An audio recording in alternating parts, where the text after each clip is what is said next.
Welcome one, welcome all to our late night, for some of you, episode of the Red Pill.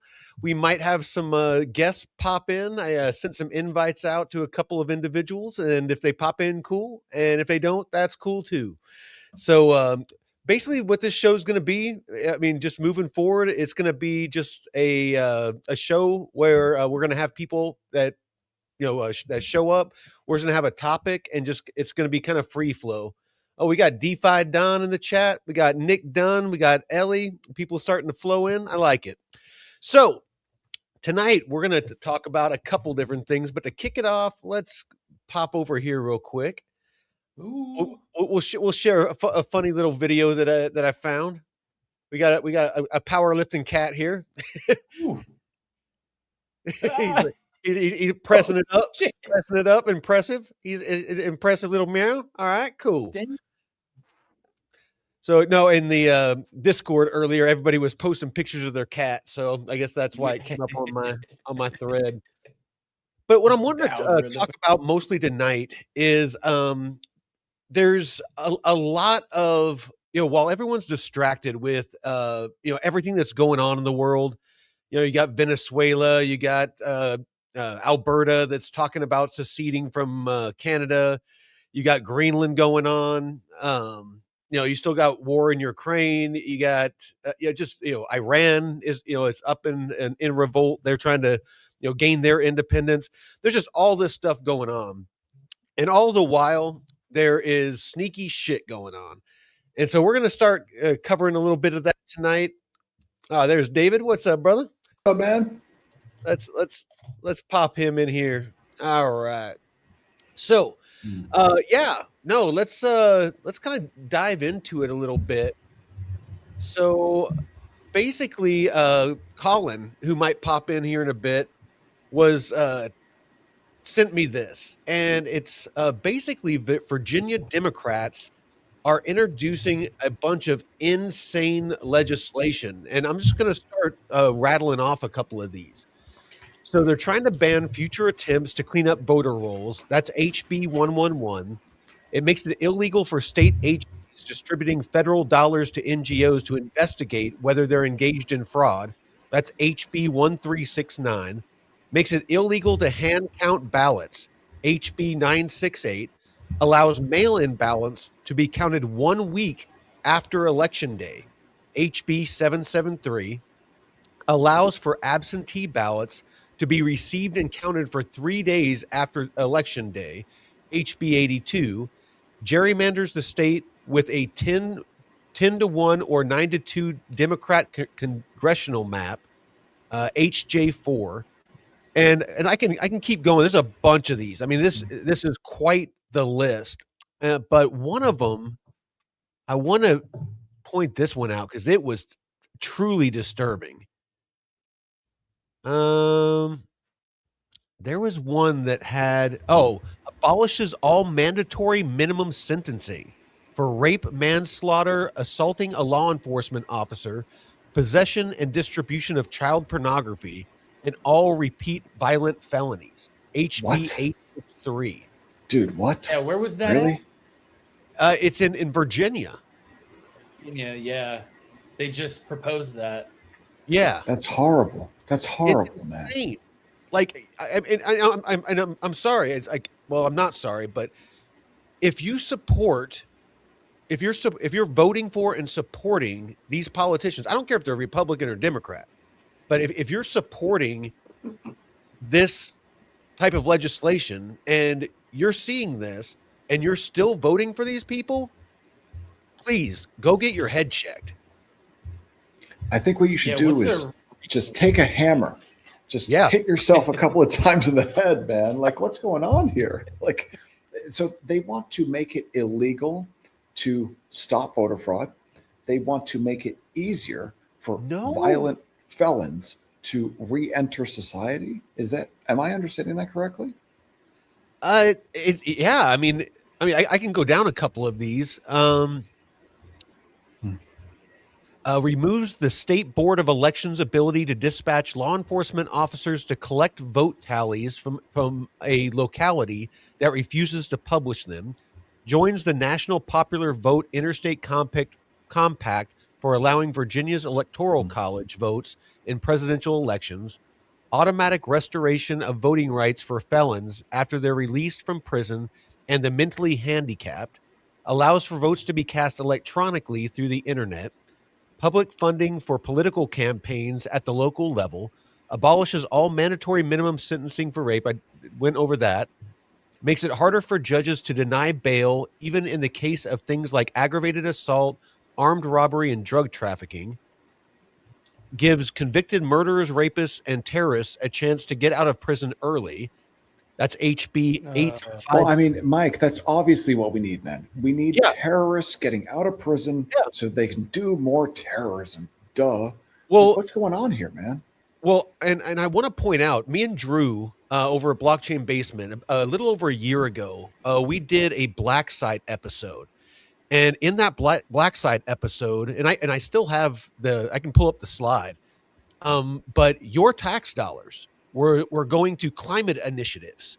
And those climate initiative funding was going to one organization who is divvying it out to a bunch of NGOs. And one of those, actually a couple of them, were fighting to try to allow felons and people in prison to vote and illegal aliens. And it looks like, because that got cut off, obviously, that they're going at it another route. They're going at it through legislation, trying to pass legislation to do the same thing. So, I mean, this isn't like honestly, it feels like this is an all-out assault on America. I don't see how anybody can justify this. I mean, it's already bad enough that they've been letting these people out that have like a dozen or more convictions, and like the dude that stabbed that Ukrainian woman in Charlotte. Right. My aunt was trying to defend that guy, saying, well, there's not enough resources for them to hold him as like a crazy person. And I'm like, it doesn't fucking matter if like they need to evaluate him. If he's been in jail a dozen times, you don't just keep letting them out. Some people just need to be held. At that point, you're fucking a menace to society. And I don't care if it's wrong to, I don't care if it's like, you need to be held. Like if you've done 12 fucking crimes, you need to be held until it's just like the mental illness, man. Like you can't have repeat violent offenders who are mentally ill just running around on the street, because you're going to get more of what we saw on camera, where that poor girl Irina had her fucking throat slit, man. And not only did she have her throat slit, but if you watch the video of it, the way that it happened, it was even worse.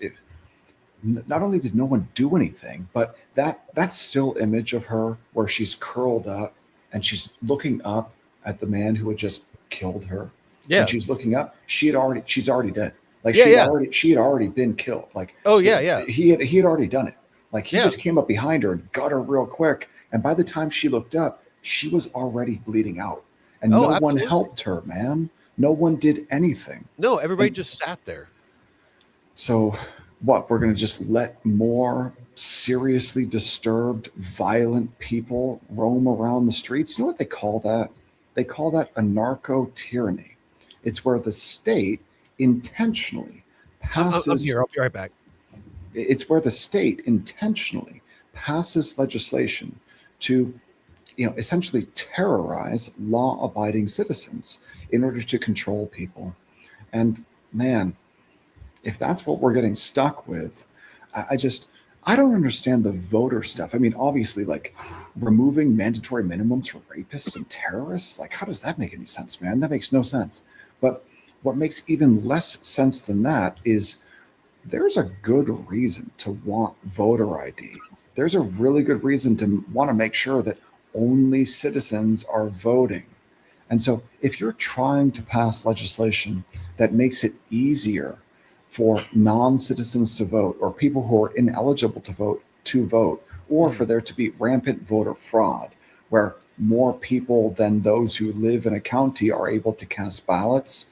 Like the only purpose for that, it must be the only purpose is to win elections fraudulently. And I don't know what you Some do people about just something can't like get that. ID, don't you know? Some people just don't have access, or they can't get to the DMV to get ID, or they're whatever That's the just, bullshit reason. it's so, But it's so but bullshit. during COVID, we had to show papers. We had to show Well, all kinds of you know, shit. you know what? People have no issue getting to the office to get, freaking food stamps and, to get Yeah. public assistance. So if they can do that, they can get to, get an ID. I think that the national elections, that day should be like a day off, just so that, look, I mean, there are a lot of people who just can't take a random Tuesday in November off of work to go vote. Yeah. So like people who can't take time off, they should not be disenfranchised just because they can't take time off. Why don't we make national elections a holiday, a national holiday, and that way people can make it to the polls and vote in person, and then we can count all of the ballots by hand on election day, and we can get results that same day, and we can have secure elections again. Why don't we do that? Yeah, no, I mean, I don't know. I've brought it up before, and I can see the pros and cons, but there has to be a way to, everybody has one of these, it's, there has to be a way that we can satisfy, all of give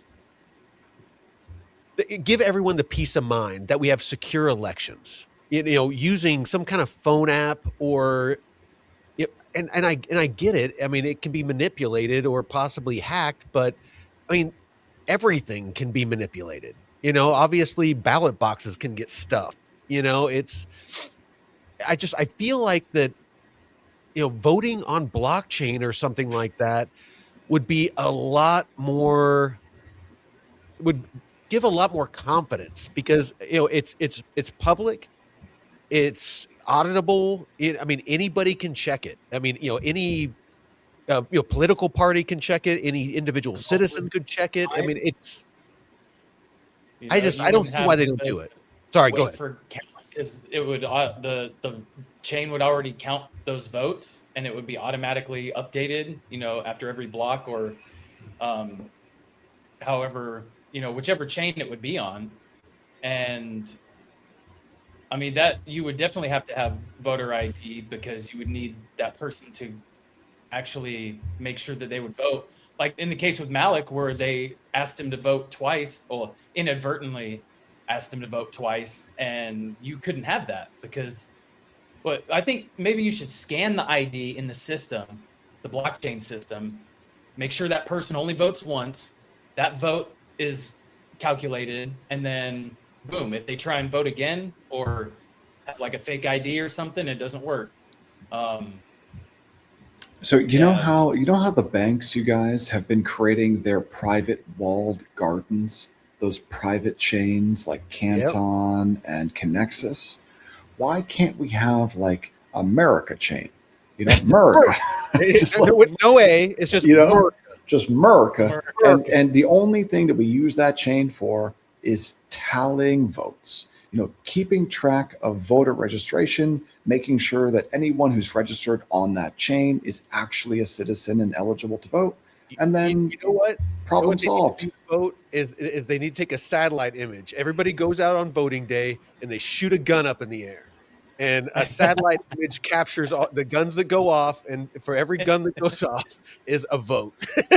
Dude, there would be so many people that would get injured by the bullets falling back down to the ground.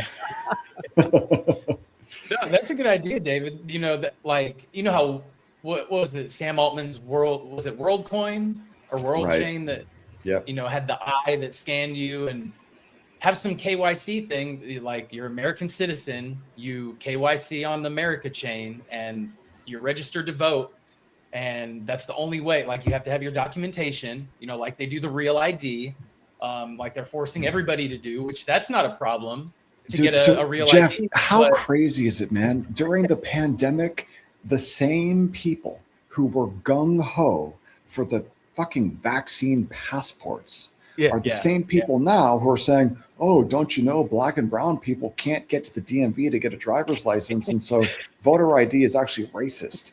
Like, it's the same people saying this stuff, man. It doesn't make any sense. One thing I've learned about the left is pretty much every stance they have is hypocritical. I mean, you know, wait 6 months. If you know, if they have a stance on something, wait 6 months, and it will be totally fucking different. It's so disrespectful, though. Oh yeah, the racist comment. Yeah. Have you seen where people, you know, like interviewing, they'll go down to, you know, neighborhoods that are predominantly, you know, black, brown, whatever. I have seen that. And they're asking them, they're like, oh, you know, how do you feel about so-and-so saying that, you know, because you're black that you can't go get an ID? And they're like, what kind of retarded shit is that? Yes, everybody here has an ID. What are you talking about? You can't live without at least an identification card. You want to buy alcohol? You want to buy cigarettes? You can't do anything. Drive a car? You gotta have an ID. Who are we kidding, man? Like, if you're an adult in America, you have identification. Yeah. Even if you're illegal. And that's the problem, is that driver's licenses are being given to non-citizens. Yeah. And that immediately gives them access to the voting booth. It seems CDL. like... Oh, dude, even the CDLs. CDL. Yeah, it's craziness, man. It's craziness. Did you guys see at Davos, Governor Gavin Newsom pulling out those knee pads that he's selling now on his like website? Knee pads? Yeah, man. No. Dude, it was you talk about disrespect. Like, that guy going out there on the stage in front of the world and talking shit about the president of the United States by pulling out knee pads and saying that all of the audience members are kowtowing to Trump. Like, dude, what is going on, man? It seems like, because that guy, it would not surprise me if he gets indicted this year, just because like there's blatant fraud in California. You know, we were talking about it the other, Newsom. Oh, you know? yeah. Yeah, like, you know, the California, the fire aid. With the amount of money that has disappeared in that state, there is no way that he doesn't at least know about it. And it's like, you know, I really, really hope that new, I think it's an assistant attorney general or something like that, that new position that was created to investigate these high-ranking political officials for fraud. Yeah. Dude, if that AG doesn't deliver results this year, then it's like, man, what has happened to the rule of law? Yeah. It's all theater. Because I'll be honest, I think a blind dude could freaking, you know, walk through a freaking office swinging a freaking cane and hit fraud in California. And you know where it goes too? They're basically just buying votes from people who are non-citizens, man. Yeah, that's what it looks like. No, it's honestly, it looks like that's what's going on across the country. Is, like I said, I mean, that one. Actually, let me pull it up. I'll show you what I'm talking about. I actually, this is before AI was really used for congressional. You see what Al said in the chat from X. He's selling his gently used knee pads that he used to polish off the Chinese when they visited San Francisco. Yeah, because you know what Newsom did when the Chinese delegation visited San Francisco? All of a sudden, he cleaned it up with a quickness. Why can't they do that for the people who actually live there? Like, why is it acceptable that there's an open air drug market in the heart of downtown San Francisco? Why is it acceptable? I've never seen people on the street before until I went to San Francisco when I moved back here in 2015. It was like 2016 when I was out and I was like, oh shit. Here it is. On the ground. Like, this is crazy. It's like downtown is an open air drug market once it gets dark. It's just Tenderloin. Like, oh man, there's nothing tender about the tenderloin. Check this out. And feel free, anybody out there, feel free to fact check all of this. So this is before AI was like really got much traction. I did all of this manually and found all this information out. So back when Biden was in and they were throwing all this money at climate initiatives, they had this organization called the Climate Justice Alliance. Oh, that's how you And know it's bullshit. It's got yep, the term justice in it. yeah. Yeah. And so basically, like hundreds of billions of dollars went to this Climate Justice Alliance. One of the first places the money went was this LCSC, and that is the Labor Community Strategy Center. Hmm. And it is run by Eric Mann. Those of you that don't know, Eric Mann was one of the founders of the Weather Underground, which was basically a terrorist organization back in the 60s and 70s, a far left domestic terror organization that was doing pipe bombs and robbing armored cars and all kinds of stuff. But he was one of the founders. Now he was the mentor of the three founders, the three ladies that founded BLM. He was the mentor for them for over a decade. They've publicly announced all this. This is all information that's like open to the public and that everyone fully admits is the facts. Who Eric Mann is, that he mentored them, that they got money from Climate Justice Alliance. This is all public information. You can find this yourself. This isn't tinfoil hat. I'm not trying to draw lines where there aren't any. This is 100% verifiable online. Mm-hmm. But the other part that's relative to what we're talking about tonight is that you have this SWOP run by Jeff Bartow that is basically fighting for immigrant rights to vote. If they're not citizens. The NAACP, which is the legal arm for voting legislation, they're the ones that have been fighting for felons to be able to vote, and illegals. Greg Akili is one of the head people at the NAACP that's heading up that initiative. And then you got the Emma Baker Center, and it's another one that is fighting for rights for immigrants, illegal immigrants, and prisoners, dangerous felons that are still in prison to be able to vote. Well, I mean, Mike, what would we do if we couldn't have felons in prison voting, man? It's like, what? That's such a weird thing to push for. Hmm. Like this hard, spending tens, if not hundreds of millions of dollars of our tax dollars is fighting for felons to be able to vote. Like, why? Mike, did you ever watch, and Jeff, did you guys ever watch Scott Adams content on X and on YouTube as he was dying? You watch his stuff?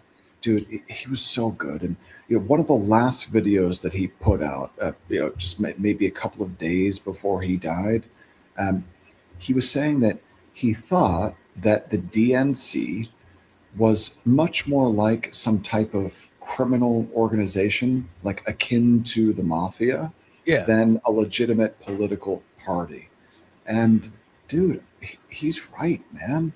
Like what they did to us during the Biden years, the Biden regime, importing 20 million people from God knows where and giving them priority status, giving them free money, giving them free transportation, making sure that all those people were able to get access to the voting booth by getting driver's licenses, and then giving citizens the finger and sticking them in the back of the bus. And now we learned that, hey, guess what? All of that massive migrant transporting operation, that human transporting operation, it was actually funded with tax dollars. Yeah. Through these NGOs. And the purpose of it was to flood swing states with illegal migrants, and not even migrants, they're invaders, man, to flood swing states with these people so that they could eventually be given amnesty and then granted citizenship and vote, so that there would never be another swing state ever again. And I think Elon Musk is right. I think that it was just a massive operation to create a one-party state so that the DNC, which looks like a criminal organization to me, would never lose power. And that's what we're fighting here, man. And so that's honestly why what Trump is doing kind of frustrates me, because he's not moving fast enough.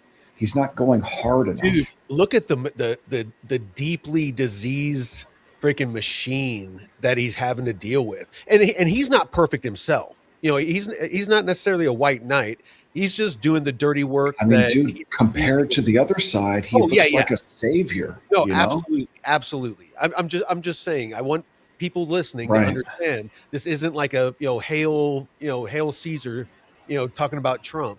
I mean, dude, compared to what we would have had with Kamala, 100%.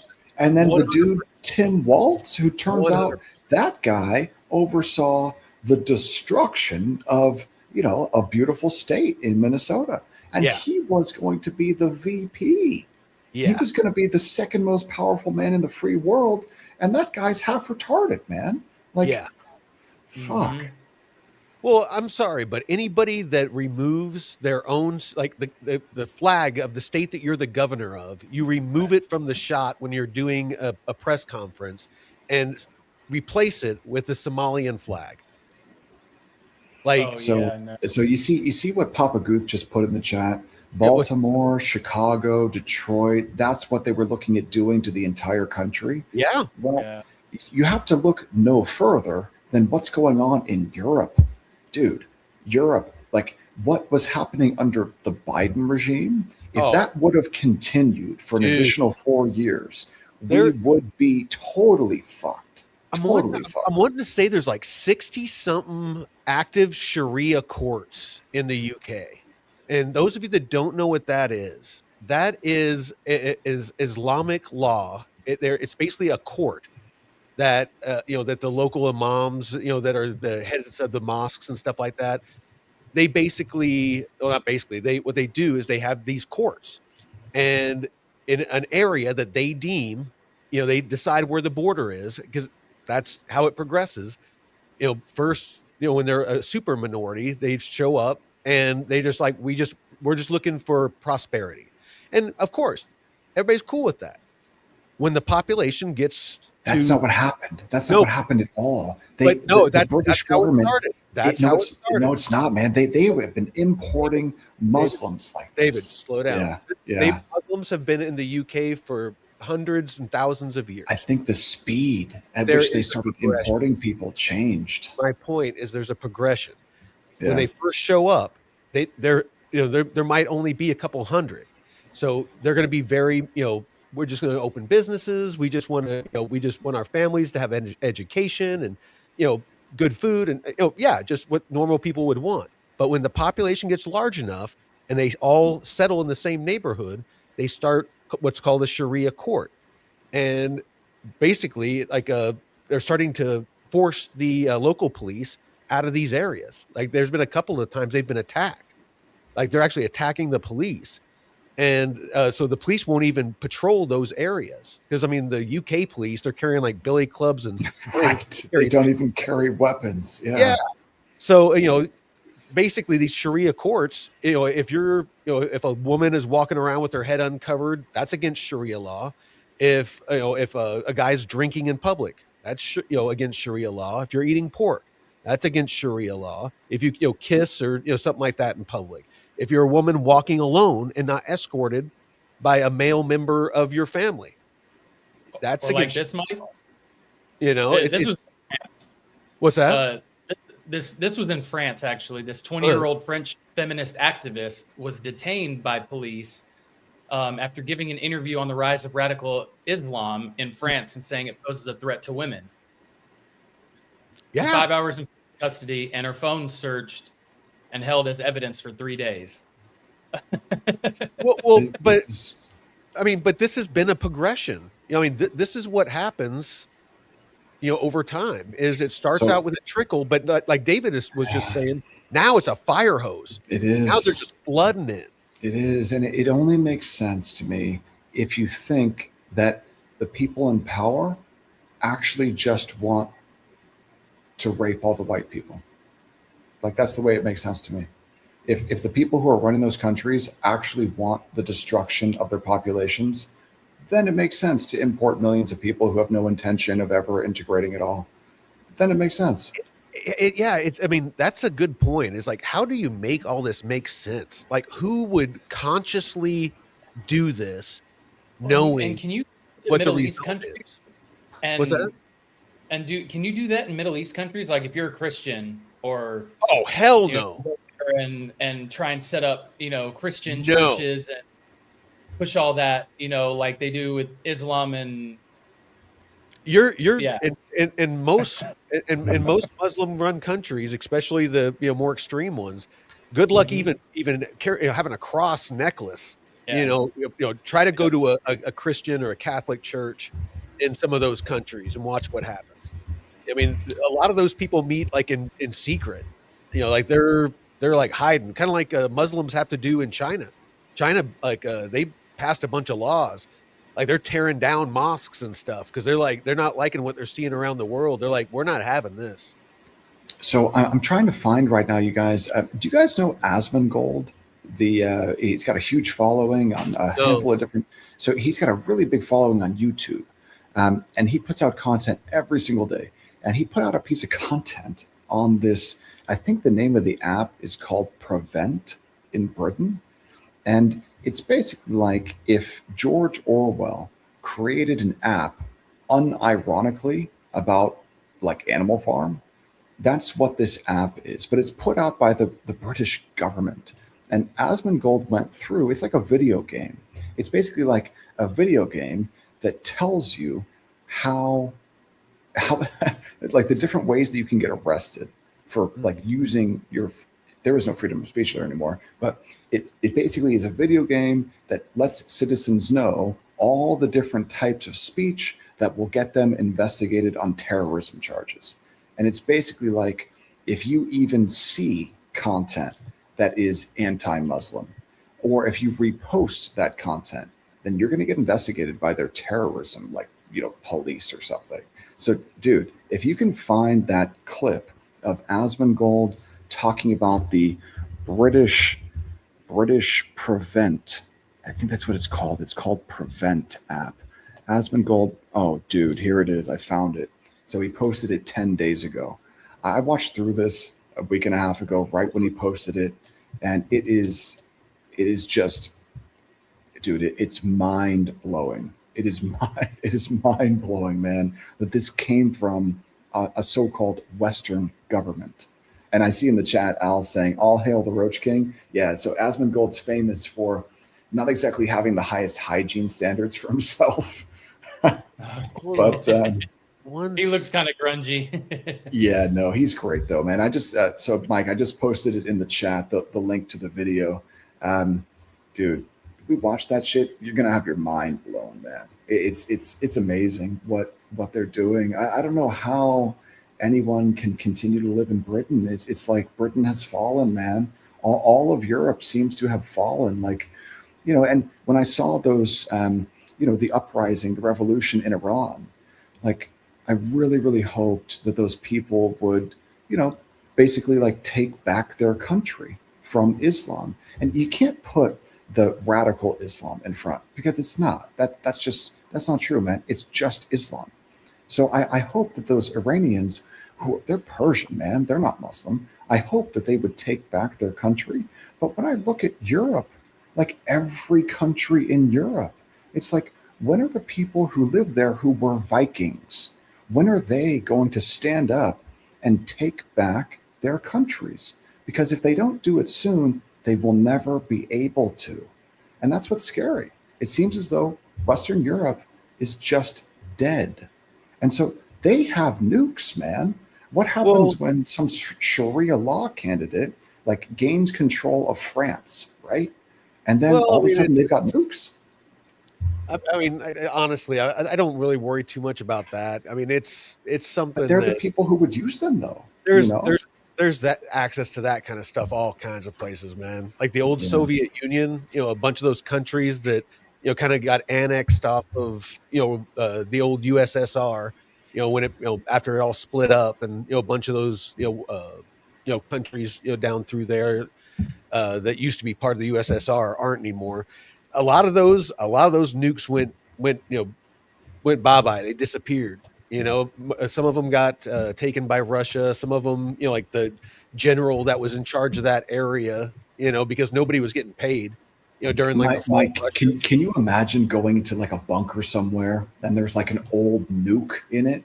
Like it could be out there because I mean, that's where a lot of the Soviet, munitions came from that's circulating in the world right now. AK-47s and all kinds of stuff. They did Yeah. a movie about it that was loosely based on it, called Lord of War with Nicolas Yes. Cage, and that's how a lot of arms dealers got started. With the fall of the Soviet Union, a lot of those generals that were in charge of bases, them and their troops hadn't gotten paid in like months, sometimes longer. And so they were selling off, ammo and tanks and munitions and whatever to the highest bidder.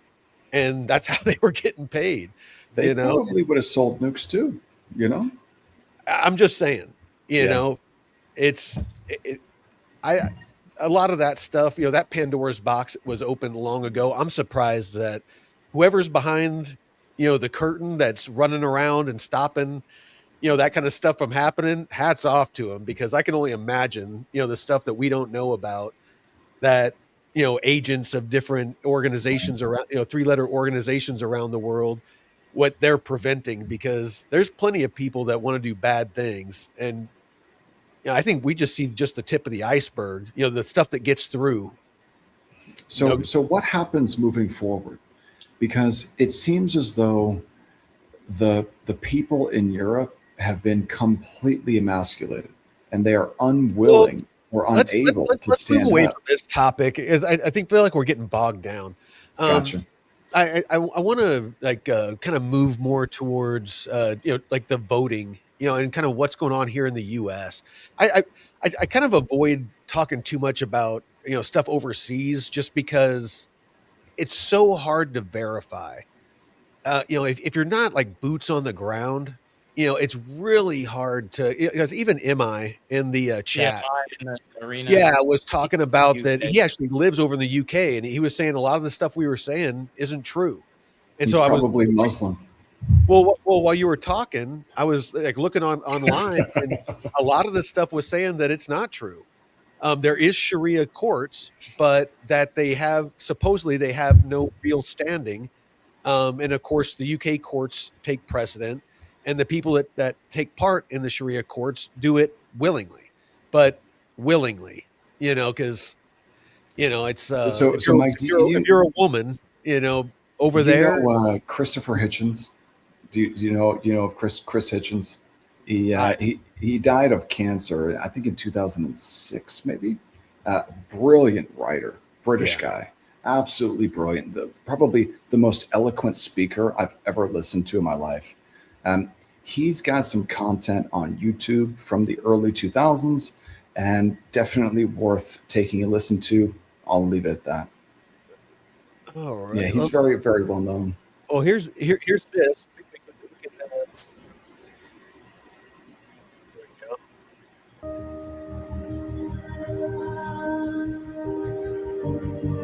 So supposedly this has been checked out. Supposedly. But if you look at the shadow, so whatever I can't hear you over that. I can't hear you, Mike. Okay. So one thing that I learned, I flew UAVs for a while in the military, and one thing that you learn whenever you have this overhead shot is you look at shadows, because like from looking down, like if you're looking down at a person, all you're really seeing is a dot. It's like their head, maybe their shoulders. But if you look at their shadow, depending on the angle of the sun, you can actually calculate exactly how tall somebody is. Using the maths, you can figure out exactly how tall somebody is. So like whenever you're looking for somebody like Osama bin Laden, who is a very tall dude in a country where the average height is like 5'8", 5'9", he was like 6 something.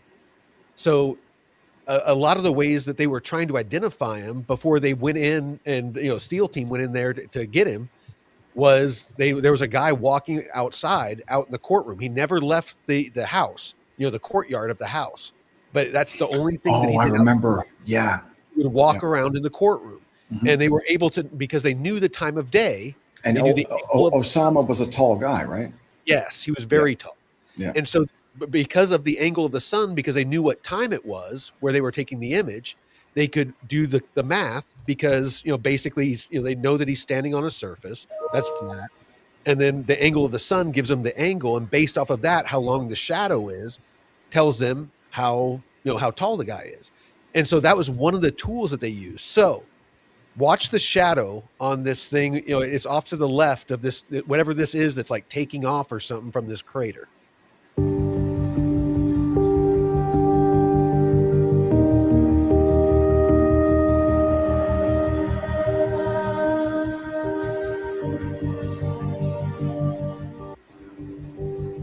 It's kind of hard to see, but go ahead and look this up. I'll drop this link if anybody's interested. I'll drop it in the chat. So is that on the moon? Yeah. Yeah, I mean, the challenge with that is, could there be, some type of maybe, stellar object that is crashing there, and that could be an explanation for why it looks like that? Is that possible, maybe? Well, what it looks like is it's lifting off out of that crater, and it leaves like a small crater because of some kind of propulsion. And then when it flies across the lip of the crater, you can see like kind of the wake, like it's still kind of using thrust. So it's, kind of blowing dust and stuff like that.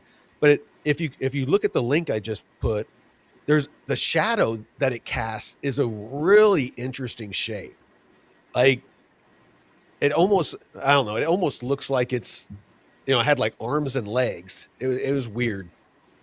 I mean, look, it very well could be. You ever look up at night, Mike and Jeff, and you look up at the stars, and it's just so brilliant. There's so many of them, and you think to yourself, well, it's probably unlikely that we're the only smart or intelligent beings, in this vast cosmos. DeFi Don figured it out. Yeah, man, it's got to be Elon Musk. Elon, he's up there scouting out locations for his, Tesla base. Yeah, his Tesla spaceship fucking factory. Yeah, man. Yeah, but voting rights, though, I think that's a pretty good topic. We just, I don't know, man. Like, I'm in Florida now, and I gotta say, when I was living in California, and I would take a look at content on X or content on YouTube, anything political, when I would read political stuff while I was living in California, it would make me angry. And now that I'm here in Florida, I just don't feel that way at all. Like, I can read the same stuff and not get angry at all. This actually is a great parallel with what we were talking about earlier today on DeFi High, where we talk about mindset and controlling, being able to remove emotion. You still feel the emotion, but you don't allow it to influence how you act or react, and you don't let it affect your decision making. So that's kind of how I am in all aspects of my life, not just investing. So like when it comes to a lot of the political stuff and things like that, is I am always very careful to not allow myself to get emotional, because that is exactly what they want. And by they, I mean everybody in power, left side, right side, middle side. They all want us to get emotional, because if we're all emotional, we're easy to manipulate. So anytime you find yourself getting too emotional about any topic, take a couple breaths, maybe do a little more research. But honestly, nothing that me or you say for the most part or do individually is going to make any difference whatsoever. We can scream and yell on social media and argue, and it's going to accomplish absolutely fuck all. You're right. You know what I mean? The only thing that we can do is try to be constructive and try to come together as Americans and vote, to bring this back to voting, and vote good quality people, not the ones that are offered up to us. Because if you understand how elections work, you have you have the primaries, but what's that called when the parties get together and they have delegates, they elect delegates, and it's not a primary. I'll think of it in a minute. Anyway, I got elected as a delegate for the Republican Party right about the time I got out of the military. And I got a lot of insight into how politics work. And I didn't know this until I did this. My buddy Daryl convinced me to go and run as the president of the Republican Party for Utah. And I ran, but I lost. But a bunch of the people in the audience that heard me speak uh, wrote me in on the ballot to be a delegate. And so didn't even vote. I didn't even run. And I got a call at my house one day, and they're like, "Oh," and it was a politician. There in Utah, like a state politician. And he's like, "Is there a time that I could take you out to lunch and tell you about my platform?" And I'm like, "Who is this?" Mike, the audio. What's up? It kind of like faded out there for a Oh, second. okay. No, but a guy called me out of the blue and wanted to take me out to lunch and tell me about his stance on different topics. And I'm like, "Who's this?" I was like, "Is this a wrong number?" And but yeah, I guess I won and became a delegate, and so I had to call him up and I had to withdraw because you know it, I wasn't out of the military yet. You're not allowed to hold a public office when you're in the military, and so I could have gotten a lot of trouble. And so I told him, I was like, "No, I cannot accept this. I did not run for this. I ran for something else, and I wouldn't have taken that office until after I was out. I just, sorry, I can't do this." But I got to see how it all works, and they pick who you're going to vote for. Just like you saw with the Democrats, when they had like 13 people on stage, is you have a bunch of people up there, and then they, basically, but they're the ones that decide who gets to take the stage. Because who was that wanted to run as a Democrat, and they basically forced him out? Like, they didn't allow him to run. Who was that? Oh, I think it was RFK, wasn't it? I mean, it could have been. What happened to the Democrat Party, man? They didn't used to be the party of like trannies and like, men and women's locker rooms and like, importing illegal people from God knows where. And, like, The no, like the it Democrats, wasn't like that. What happened? I don't know, but because the Democrats used to be small government, stay out of our business, stop stealing our money through taxes.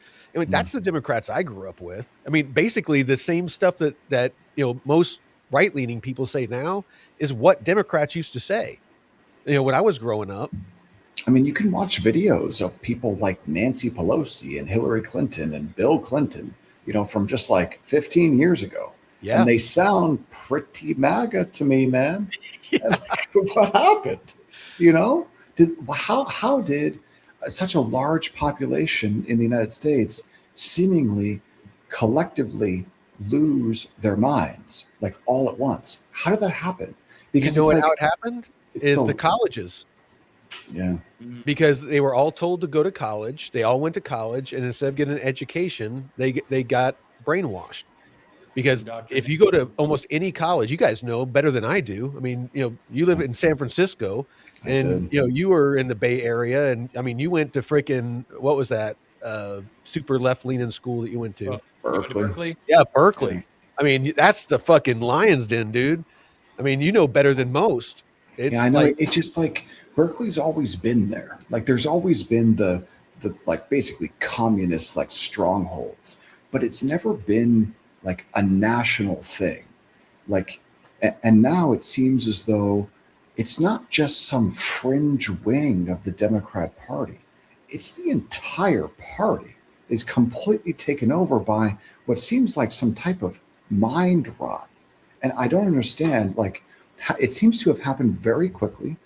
And I don't know what in the world can be done to bring these people back from like the brink of insanity. Because if you can't agree that, like, if you can't even agree on the definition of a woman, like, bro, what is going on here? yeah, no, Like, absolutely. I it mean, We need doesn't. AOC and the likes of her, people like AOC start, because I think that's when it really started to shift. Because during Obama, it wasn't quite that bad. I mean, it was starting to get No. there, with the whole racism stuff, and then Black Lives Matter exploded in 2020. But like AOC and the Ilyan Omar. So Ilhan Omar. didn't they both get elected in 2018? I think. Yes, Yeah. they made a really big deal about those two, and there was one other one that they were super. Socialist. Yeah, that was the extreme socialist. She was younger. Why is it that the heroes for the people on the left are like horrible communists, and the heroes for the people on the right are like Charlie Kirk, man? Like a dude who was just trying to spark conversations with people. Do you know Yeah, how many riots there were after Charlie Kirk was murdered on live TV? zero. Zero. Right. Hey, you know what? Maybe if he was a lesbian trying to stop ICE from jobs. But like, man, while we are arguing about the definition of a woman, our adversaries are preparing for war. Like, what the hell is going on? We are stuck fighting with ourselves over nonsense topics while there are real things that we need to be worried about instead. And we'll never be able to get through this stuff if we don't have real elections anymore. Like it'll never be able to get fixed if the elections are just fraudulent. And Dude, I don't know. I Yeah. really wish, totally off topic. I really hope I keep I'm going to keep bringing it up to Colin and Matt, but so many great comments on freaking the arena. It's like I really can't wait until I can like make their comments pop up like this. Like we can from YouTube and from X and stuff like that, because there's so many great comments in the arena. Sorry, I just Yeah. wanted to So, shout that out. yeah, man. So I'm looking at Arena right now. What's your handle in the Arena? Oh, my handle Yeah. is at the underscore only underscore DCA. We're trying to get it changed. That's another thing that I've been bugging them about is when we're going to be able to change that. Gotcha. The only DCA. I see it. Cool, man. Yeah. No, but it's honestly, it's if we lose control of our elections, and we might have already, if we fully lose control of our elections, we're done. There's no way of coming back because our whole system is set up to where it's the way that the people that run it is decided is a system of voting, and if they control that, they basically control their own jobs. I mean, they already vote their own raises. They already vote their own benefits. They vote if they're allowed to insider trade. I mean, for something that Martha Stewart went to the prison for years, Right. Nancy Pelosi and Mitch McConnell, one on the left, one on the right, and a bunch of other people, they insider trade. You think that these people that are sitting on the finance committee that are in these closed door meetings talking about stocks and treasuries and and companies and monopolies and all this stuff, that they're not taking advantage of that information or telling their buddies about it and like, hey, I'm going to tell you about this because you're not on the committee, so you didn't know about it. If you tell me about stuff off of your committee so I can invest. You don't think that kind of stuff's going on? Of course, man. Of course it's going on. And it's Gold bar so Menendez. it's so ridiculous, man. Like, look, if I had insider information like that, dude, like that's why it's illegal. Because if you have if you have, what do they call it? There's a term for it. That type of insider info. It's like market moving info that isn't public, non-public material information, I think is like the legal term for it. Yeah. If you have access to non-public material information on Wall Street and you trade on that, you go to prison. Yeah. How is it that these senators and Congress people like can get into Congress that make the laws with $5,000 in the bank? They've got 20 grand to their names, and then a year later somehow they've got $30 million. Like, come on, man! Like, what's going on here? I haven't checked this, but I it sounds like from what I remember, it sounds right. Ilhan Omar went from 56K to 30 million in since she's been in office. AOC, her credit was so bad that she couldn't find an apartment in DC. Nobody would rent her an apartment because her credit was so bad. She was overdrawn in her account, and now she's worth tens of millions of dollars. Isn't that Come because on. of their husbands? That's what some Oh, people are. that's the scam. That's the lie, though. Yeah. That's how they funnel the money, I think. Well, because it's not Nancy Yeah. Pelosi that is making the investments. It's her, investing genius husband. Right. That does better than They Warren don't talk over dinner. They Well, don't talk over it is- dinner about stuff. Yeah. Yeah. It's like freaking, like literally, like statistically, he does better investing than Warren Buffett. So You're does telling Nancy me Nancy Pelosi. Pelosi's husband is better than Warren Buffett? Well, I mean, what was going on with that dude with the hammer? Like some dude, like Honestly, I don't what? even care, dude. Like what? I don't even care. That was weird. It's just, man, what's going on here, man? Why can't we just have normal people in positions of power who want to do good for America? Why is that so much to ask, man? When I don't get when people make money and they get in positions of power, weird things happen to them. It's one of the reasons why I don't want to have a bunch of money to spend because I really do feel like it's a sickness. Like I want to make a bunch of money so I just know I have a roof over my head and I can take care of medical bills the rest of my life and whatever the things that me and my family need, but not in excess. Like I just want to keep living like I'm living. Have me a garden, install some hydropower, put a couple outbuildings, just spruce the place up a bit. But other than that, I'm driving the same old truck. I'm not gonna be taking any Rest big in a vacations trust or something. No, That's no. nothing That you crazy, can't dude. touch? No. Yeah. What's that? That you can't touch. Something for future.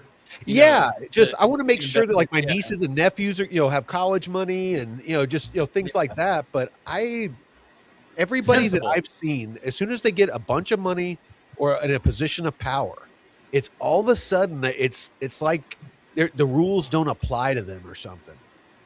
It's just I think how many that times have you seen phrase. somebody rich pulled over by the police? Don't you know who I am? Oh, sure. It's Yeah. like Yeah. Yeah. I guess maybe something like, power corrupts and absolute power corrupts. Absolutely. Something like that. Right. yeah. Man, it's just like, it's so sad. It really is. Like, it should be a no brainer to want voter ID. It should be a no brainer to not want people who are not citizens to not be able, you don't want people who are not citizens to be able to vote, man. Like, that's a no brainer, right? But somehow I think it comes down to changing language, because if you can change language, you can confuse people and get them to do whatever you want them to do. Yeah. So they're able to make the position of wanting voter ID, they make that the racist position. And then they paint you with that word, with that brush for wanting something that should be common sense, man. Have you seen that video? It's basically somebody saying exactly what you're saying. It's it's part of the kind of psyops where you use these terrible terms for your political opponent, like like racist, sexist, things like that. And over time, it like desensitizes people and makes them more comfortable with committing violence, against that group because it's justified because they're racist, because they're Nazis.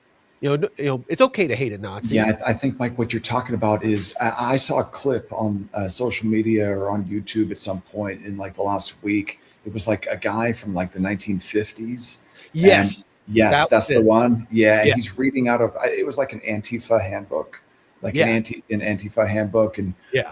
so the communists, that those are the Antifa people. The way that they would get other people to kind of like bow to them is just by the same tactics that we see the DNC doing now. If you do something that they don't like, you're branded a fascist, you're branded a racist, you're branded a sexist, you're branded an Islamophobe, a made up word, by the way. And it's like, they just throw these words at people to get people to shut up. And it's fucking working, man. Like, that's the problem. Like, it's working really, really well.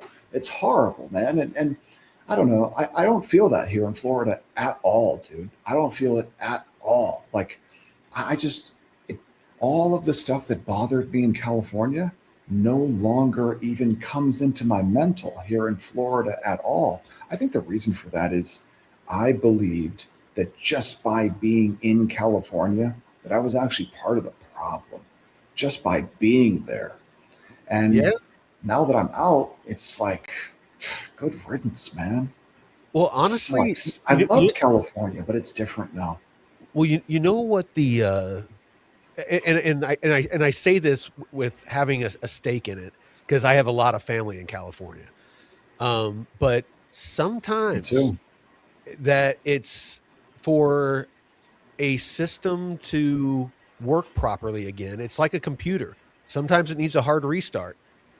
Sometimes you need to turn the power off, wait a second, and turn the power back on. Well, Mike, the only way for that to happen in California is if, like Homeland Security needs to hire 100,000 ICE agents and send them to California because there are Well, just so many people there that good luck. well, There's first whole they need to go through the Mhm. they need to go Yeah, through the government. They need to go through the government and find all the fraud that we know is there. The high speed rail that right, had billions dumped down it that never came to pass.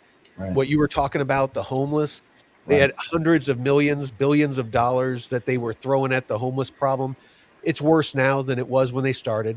right. It's the roads are falling apart, businesses are It's so leaving. interesting you mentioned that, Mike, because that was actually the first thing I noticed. Like the moment I was on the ground in Florida, hop Yeah, in the rental car, and the first thing I noticed was like, holy shit, these roads are really nice. Like these roads are brand new, man. Because like, driving around for the last like 7, 8 months in Northern California from Santa Cruz to Ukiah, dude, the roads are all fucked up everywhere yeah, you go. But yeah, here in Florida, just driving around where I am, it's like the roads are like damn near brand new, or at least in much, much better shape, like yeah. on average than what it was in California. And also, everything is like half price here. It's amazing. Like, not only in California do you pay the highest gas taxes in the country, but I don't know where that money goes, man, because it's for sure not going into fixing the roads. Actually, I think Washington is a little bit higher than California because Washington doesn't have an income tax, and so they make it up with gas and sales. Gas tax and sales tax. Yeah, I mean, look, I if I buy gas here, I'm paying a two handle, but in California, you're paying a four handle, or Yeah, maybe even $5 and change in some yeah, places. yeah. And it's like, where does the money go? Where is it going? It's not like the, Corruption. yeah, it's not like the infrastructure in California was like the No. envy of the world. It's not. It's Well, literally crumbling in many places. I mean, think of how much money the government takes from us and from businesses already. I mean, it's like Yeah. 50% after it's all said and done. Oh, here you Yeah. go. Here, I saw this yesterday. This is overview of the governor's 2026 budget. Let me know if you can hear this. Republicans' fault too. Where's the road money, We're starting to see Lebowski? right now the record revenues for the state of California. And I was looking at the governor's proposed budget. It seems like we're increasing on the personal income tax. Is that an accurate statement? In terms of Revenue. the revenues, Yes. yeah, the large part of Can you the turn it up increased a little bit? revenues is from Yeah, I want to hear this. And then we're also, from the governor's budget, we're seeing an Here. we're starting to see right now the record revenues for the state of California. And I was looking at the governor's proposed budget. It seems like we're increasing on the personal income tax. Is that an accurate statement? In terms of Revenue. the revenues, Yes. yeah, the large part of the increased revenues is from personal income taxes. And then we're also, from the governor's budget, we're seeing an increase in corporate taxes, and it says because of improved economic forecasts. Is that a correct statement as well? It is. I would just like to add, this is all relative to the Budget Act. So based on what we thought at the time in regards to the economy and revenues, this is a change from what was. So who's she? Because she's So using the this increase type of language that people Department of who, Finance. yeah. So she's some type of accountant or attorney or something, right? Yeah. Yeah, and she's talking around it. She can't give a direct answer, and so Yeah. because she can't give a direct What we answer, she thought. starts dancing. That's what people do when they lie. Keep Revenue playing on it. personal income tax and an increase in revenue on the corporate taxes, correct? That's correct. Because of a positive economic forecast. Yes, and again, change from what we thought at the mayor vision. Thank you. I appreciate that. I wonder if that's MAGA Republicans' fault too. So when we're looking at this, we've got to see that this is the fourth structural deficit in a row, correct? This is the 4th year in which we have a deficit. And we're projecting 3 more years out, each one of those years being in a structural deficit. That's correct. Beyond the budget year, yes. $20 billion and in excess by the governor's office and by the LAO's $35 billion in deficits year over year. So what it sounds like to me is that this isn't a federal administration office. We know today, 1 year ago, the federal administration took office, but this is the 4th year in a row. So that means under the previous office before, we also had a structural deficit. So it seems like the common denominator in this is the legislative body and the governor's office. And this is up to us to handle the issues of our budget. This is not a revenue issue. As we just heard, we have had record revenues. This is a spending issue, and it's our job to make sure that we can rein that in. I look forward to being the budget vice chair to make sure that we can prioritize the needs of Californians. Thank you. Dude, it's really simple. They're just votes from illegal migrants. That's where all the money's going. It's going to Medi-Cal. And when they talk about like, you know, a budget deficit of like a couple $2 billion, it's nowhere close to that, because the state of California each year gets 170 some odd $1 billion in federal transfer payments. And most of that money goes to pay for Medi-Cal. So it's like, I want to be fair here though. Yeah. Because on the federal level, it's just as bad. They're spending way more than they're taking in, and they're taking in an obscene amount of our money. But Trump isn't making it any better. You know, he increased military spending by $500 billion. You know, he's spending out of control too. So, you know, it's on that count, both are guilty. You know, yeah, but not every state has not there. California is the only state that's receiving $175 billion a year in transfer payments to pay for health care. What I'm saying is, on the single point of spending more than they're taking in, the federal government, Trump, all of it, almost every state, not all states, because like Florida, I think that I'm wanting to say that they have a surplus of revenue. Yeah, because of good leadership Texas as well. Good leadership, man. Yeah, no, absolutely, absolutely. Yeah. But it's so tough because it doesn't have to be that way. You know, why should red states? Let's put it that way. Red states. Sure. Like, why should Bob in Louisiana be forced to subsidize health care for illegal immigrants in California? Because that's what's happening. When Bob pays federal income taxes in Louisiana, that's used to subsidize illegal immigrants getting free health care in California on Medi-Cal. Have a budget surplus. I'm just fact checking myself, because I'll be the first one to admit if I'm wrong about something, as long as somebody can show me where. Let's see. It says, as of January, most U.S. states continue to operate with balanced budgets or positive fiscal positions. Let's see. These AIs lie so easily. No. I'm not using AI. I'm looking at an actual website, and I'm gonna look at a couple different places. So the strongest fiscal health is Texas, Florida, Georgia, Indiana, and Connecticut. Texas and Florida, number 1 and number 2. Ranked as top states with taxpayer surpluses is North Dakota, Alaska, Wyoming, and Utah, and Tennessee. It sounds like all those states have one thing in common. And then emerging challenges: Colorado, New Mexico, Illinois, and Maryland. What do they all have? I love how it said emerging challenges. Yes. Yeah, sure. You mean like has been a problem for the last decade and now has reached crisis levels? And California is the worst. By far. By far. And New York is not far behind. Man. And I'm not going to go and find a bunch of different places. Feel free in the chat if you want to fact check me. But I mean, that's I've looked up this stuff quite a bit, and that's what I remembered. I just wanted to make sure it hadn't changed.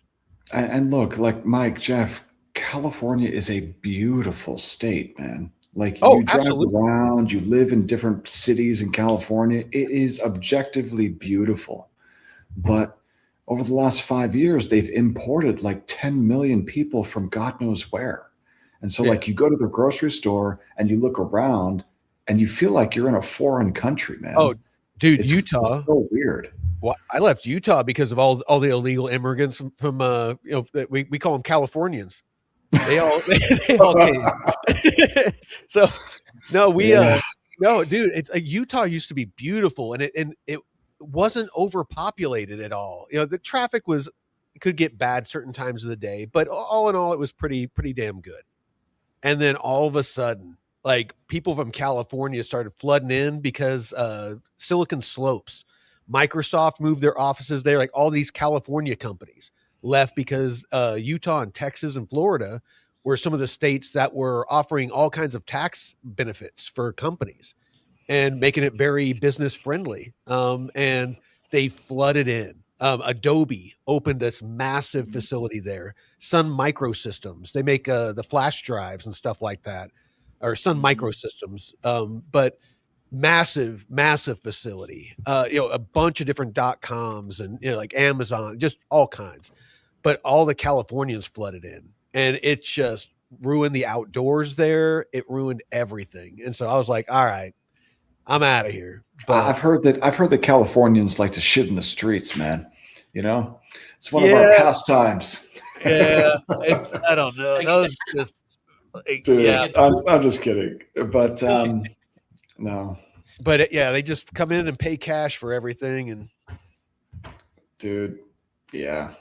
You know what the likely cause of all this was and continues to be? It's the schools, man. It's the schools. yeah, Because if you can get kids early and hook them into Marxist thought, and then they go to, some type of university, quote unquote, yeah. and then they basically just become like indoctrinated Marxists, well then, the society is screwed, man. It's screwed. Well, we've talked about this before. Yeah, I mean, I mean, anybody with with two brain cells to rub together can tell. It's Sergey or Yuri, that they did the interview back in the 80s, and he was lining out basically exactly what happened. He's like, first thing you do is get the mom and the dad out of the home. They started the feminist movement. That got all the women out there working. Then it's like, then they got into the colleges, started brainwashing the teachers. So then the elementary school, junior high, and high school teachers and the college professors were all left-leaning socialists, self-proclaimed socialists now, and and basically programmed a whole generation. We're just seeing the chess game and the long game that they've been playing for the past decades. Well, you know what's interesting about the public school systems? I remember the grading scale, the point scale. It was a 7-point scale from like 100 to 93 was an A, and then so on and so forth. And now it's a 6-point scale. And it seems like they've just made shit more lax, more easier for people to pass. And, the bar got set lower and lower.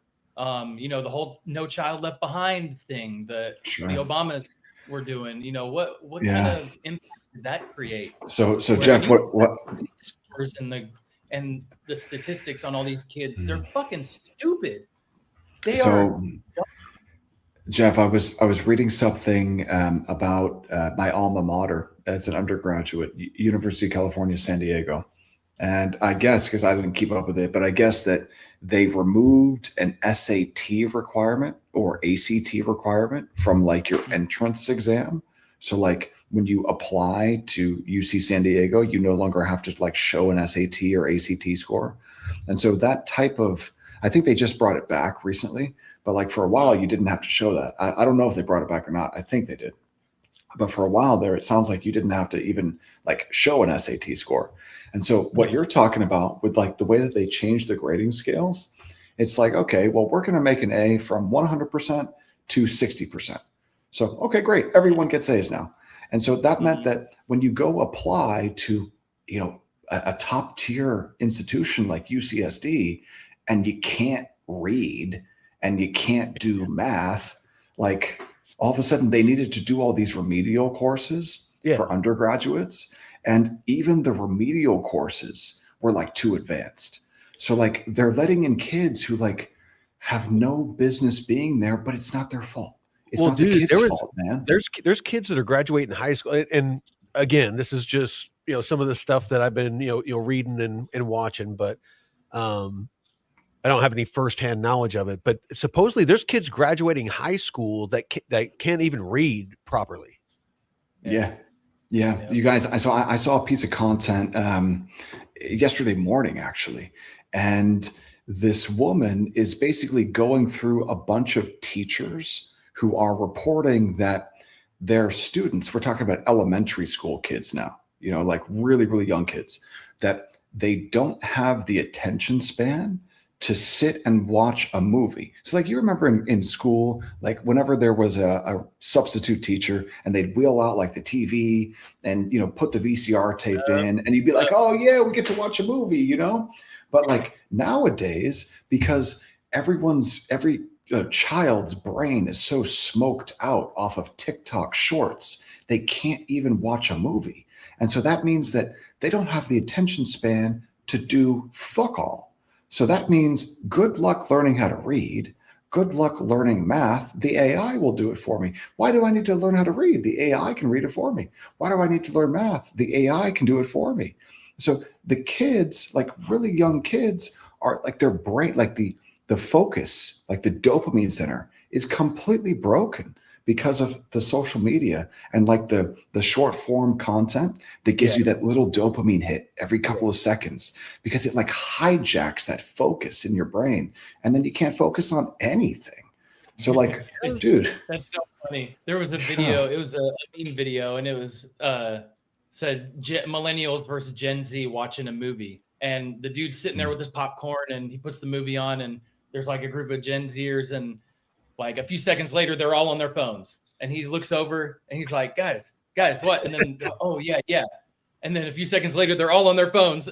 He's like, guys. Exactly. Exactly. Yeah, man. That, you know what? That might have been the catalyst, because didn't it seem like after 2012, it just kind of accelerated in shittiness? And that's kind of when we got like mobile apps on smartphones, like social media mobile apps. I remember like Facebook Meta, before it was Meta. I remember one of their first, I think it was their first big earnings report, where it was like the transition to mobile first. I think it was like May of 2012 or something. But that was like the real transition to mobile first for Facebook, and every other one of them followed. I bet that there's something about the screens and the way that it hijacks your dopamine system that like messed us all up. Something else that I noticed is a lot of the classes that I had when I went to high school, like wood shop, home economics, they teach you how to sew and balance a checkbook and do laundry and cook and take care of yourself, be an adult. They used to have classes for that. Civics. The civics, they teach you what the Constitution and the Bill of Rights is. But that's racist, Mike. That's totally racist, though. Oh no, but that's all stuff that we were like taught in high school. We were much more informed, and our parents much more than us. It's over time, like the education system is seriously degraded. Yeah, man. I think it definitely has. I mean, now, like, do those classes even exist anymore? Or they was optional for us, and I graduated in 2005 from high school, and that we had it, but it was optional. My little brother took it. He graduated in 2009, but it was mandatory for us. Yeah. Home. If I remember correctly, the home ec was more for the girls, and wood shop. Well, I did have long hair. Mike pre-transition. I think all that stuff has been replaced with like gender studies or something now. I don't know. I won't pretend to know, but honestly, I used to love it because back in high school, I smoked weed. So I'd go in there and I'd cook cookies or something like that, and be like, hell yeah, this is awesome. I never missed home ec. Man, what's happened to it, man? What, it's just like, The future has to be bright. Dude. And the only way the future is bright is if people are able to vote. That's the only way. Like there have to be free and fair elections. Otherwise, it never gets better. Oh shit! We got Colin. Colin's logging in. He's gonna get spicy with David. Oh hell yeah, man! Sorry, I What actually up, brother? totally forgot. And Dude, don't worry about it. Thing. So yeah, I just figured I'd pop in and say hi quickly. How you guys doing? Oh, good. Outstanding. Turn your volume a little bit if you can. What's that? Turn up your volume a little bit. Just a little hard to hear you. Up my volume. Colin at his command station. He's like reaching up for dials above, like over his head, like he's in a cockpit or something. How many screens do you have? What's that? How many screens do you have? I see you always like looking 3. all over the. Okay. Yeah, I don't know. I mean, it looks about as high as it wants to go. So Colin, we were Testing talking 1, 2, about. 3. Yeah, I mean, my mic is reading out over here, so I'm not sure. We were talking about gender studies and Boy. and the importance of the use of the proper pronouns. That's right. So where do you fall? Where do you fall on the spectrum? Fuck you.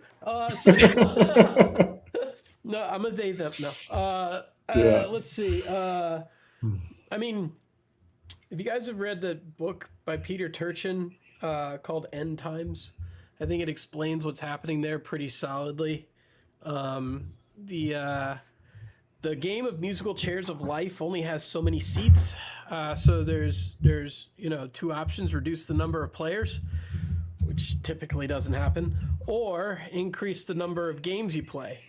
And so what happens is that as societies grow, the number of important positions don't necessarily grow in proportion. And so what they do is they manufacture bullshit positions. And so what we had is this huge influx of college students. Most of them were women. And they came up and they had to fill in roles that they found interesting. A lot of them didn't find engineering interesting, although we could have used their help. Oh, wow. And so he was right, dude. He was totally right. What? Peter Turchin? I'm just reading about him. Yeah. Yeah, and so what winds up happening is that we manufacture fucking bullshit degrees. Yeah. And so these bullshit degrees have consequences. One of them is that we are playing into the emotions of people rather than their productivity. And the one big lie of Marxism is that labor has value. Labor has zero value. Labor is actually overhead. And any person who runs a business will tell you this. You mark all labor as overhead. The value is produced when somebody pays you, but there's no guarantee of payment just because you're paying an employee. Employees are overhead. They're not, value and labor are not the same thing.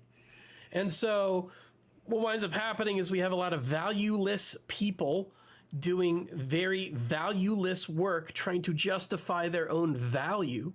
And when what winds up happening is they run out of methods of bringing in money. So the only way that they can actually bring in money is to ask daddy government to set them up a bullshit NGO and start paying them for trans opera in Colombia, which is really just benefiting the government by being a method of funneling money to overthrow whoever the hell they want around the world, which undermines the very thing that these dumb shits, useful idiots, are actually studying and arguing against. Or to fund the movement of people from South America and Central America north, into the U.S.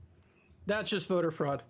Yeah, well, straight up voter fraud. But those, trans opera money very easily could have gone to fund, because they all had cell phones, they all had pamphlets and maps, and they all knew exactly where to go. Yeah, they all knew they could do it. The stations where there was water and stuff were all marked, and So Colin, I want to ask you something though. Like, we've just kind of been chatting about various problems, right?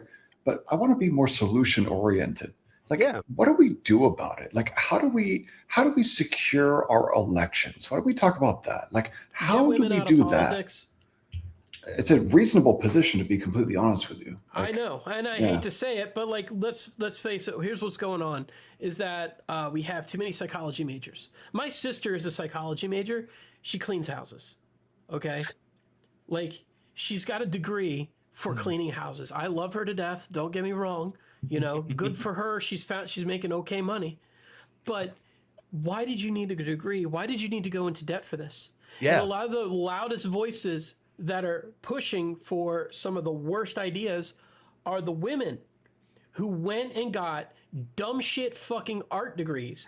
Dumb shit fucking, like, we don't need that many artists, man. There's only so much money laundering you can do. I love art. Don't get me wrong. It's a great thing. I like my girlfriend's an artist. Bless her heart. She does great work. I love it. But like, you don't need a degree for all of this. Like, you could get a trade skill thing. You could do, but like, and she does that.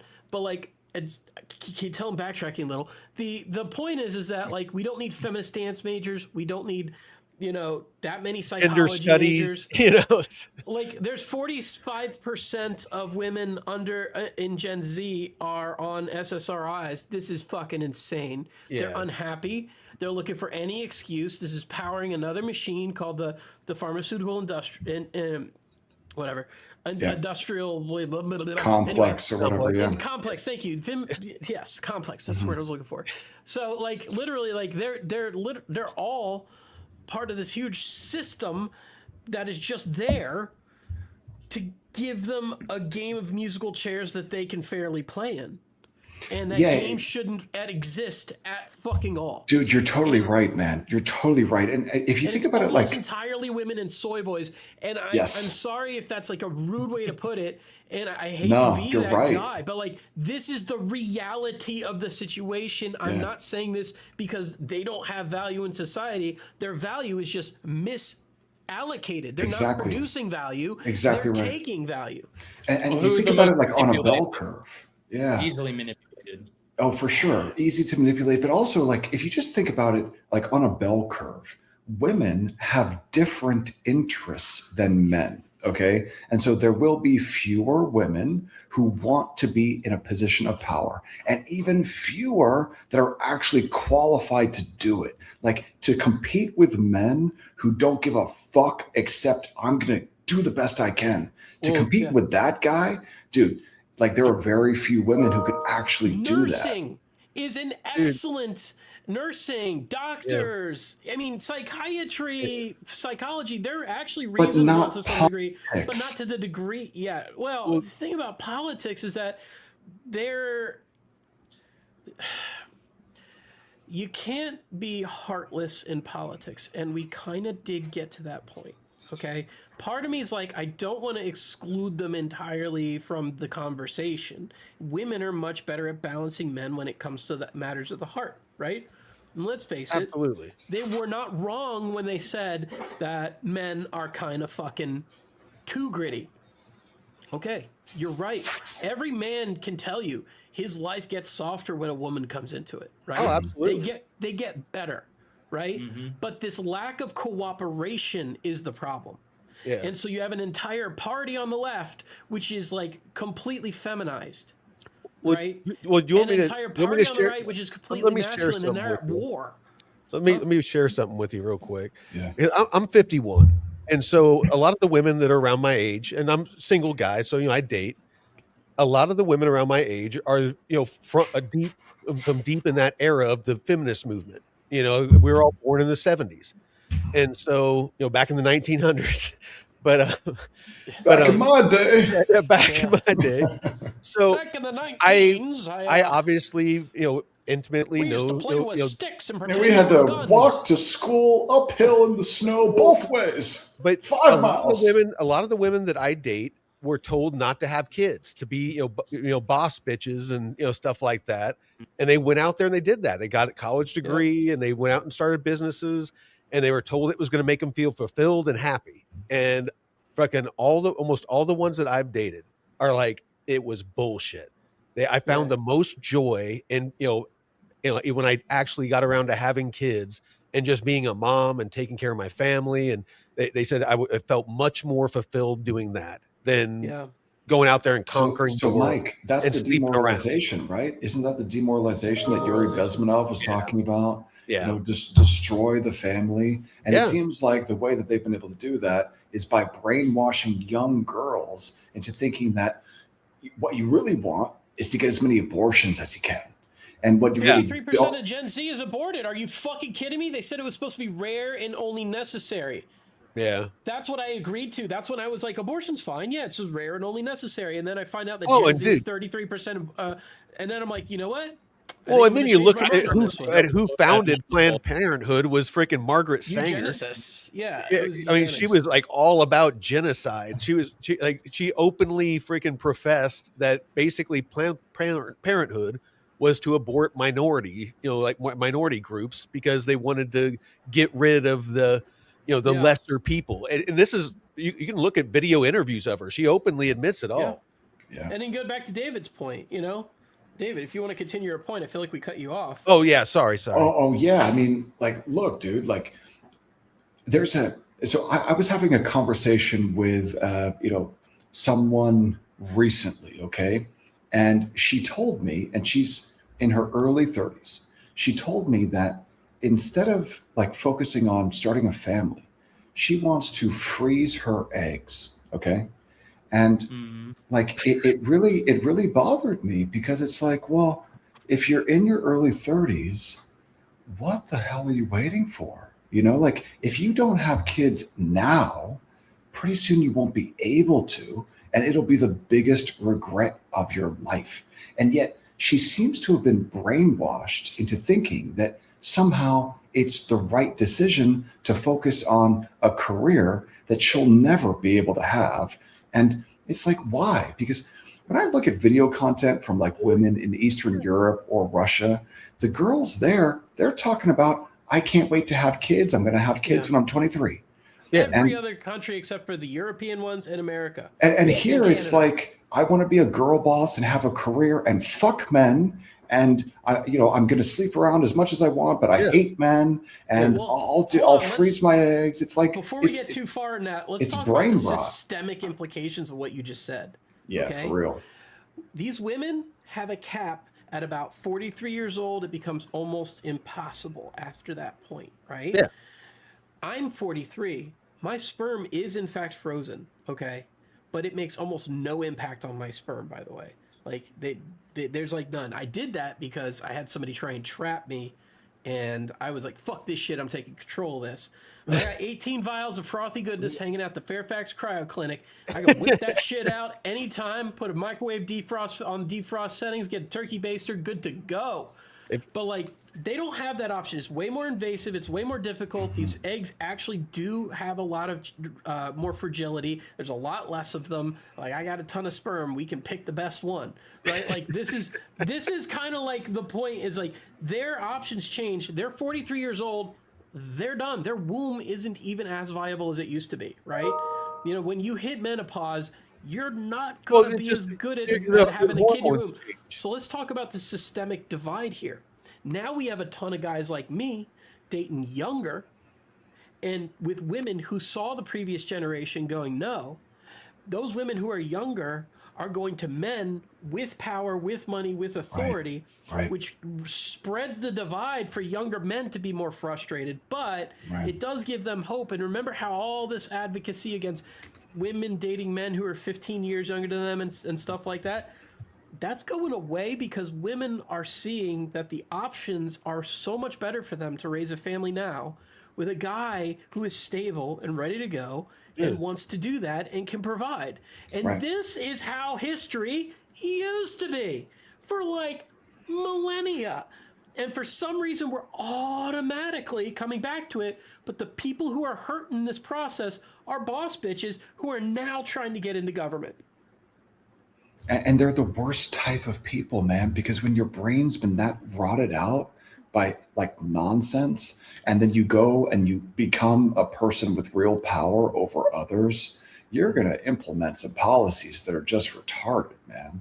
And it's just, it sucks so bad because I just don't see how you fix it if you can't get the university system back. Like if you can't fix the education and you can't stop like the stuff on social media from getting to young girls and making them believe some stuff that's just not true when they're little kids, how in the world do you fix it for the next generation? Because Colin, what you're talking about, there's probably very few like Gen Alpha or Gen Z women who actually don't believe like the boss bitch stuff.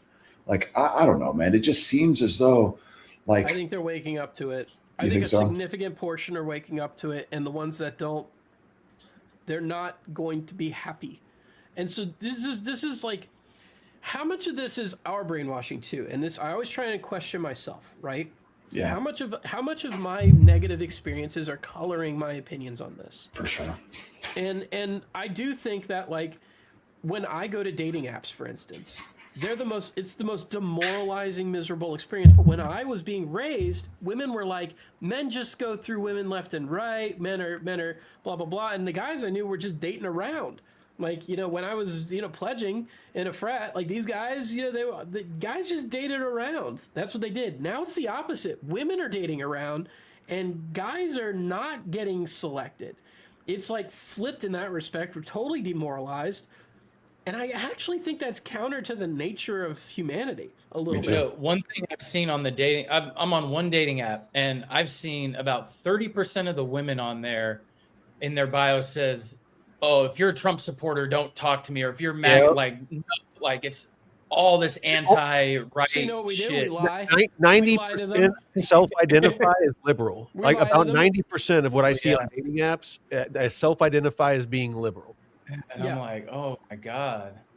Yeah, And I a lot of don't them say, use why dating aren't apps. there any good guys who are this? And it's like, you know, have you noticed the charts of like, have you seen the chart of like women becoming more and more radically left and guys just stayed the fucking same or went a little more conservative? That has got to be schools and social media driving It that. is. It's got to be. It is. And it's also the fact that any woman can get this app and get an 8, 9, 10, even if they are a 5 or a 6.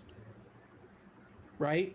They can get an 8, 9, 10, even if they themselves are a 5 or 6, which makes them all think, the 5 or 6s all think that they themselves are also 8, 9, 10s. And if you watch these podcasts with them rating each other and rating themselves, they're always like, I'm a 10.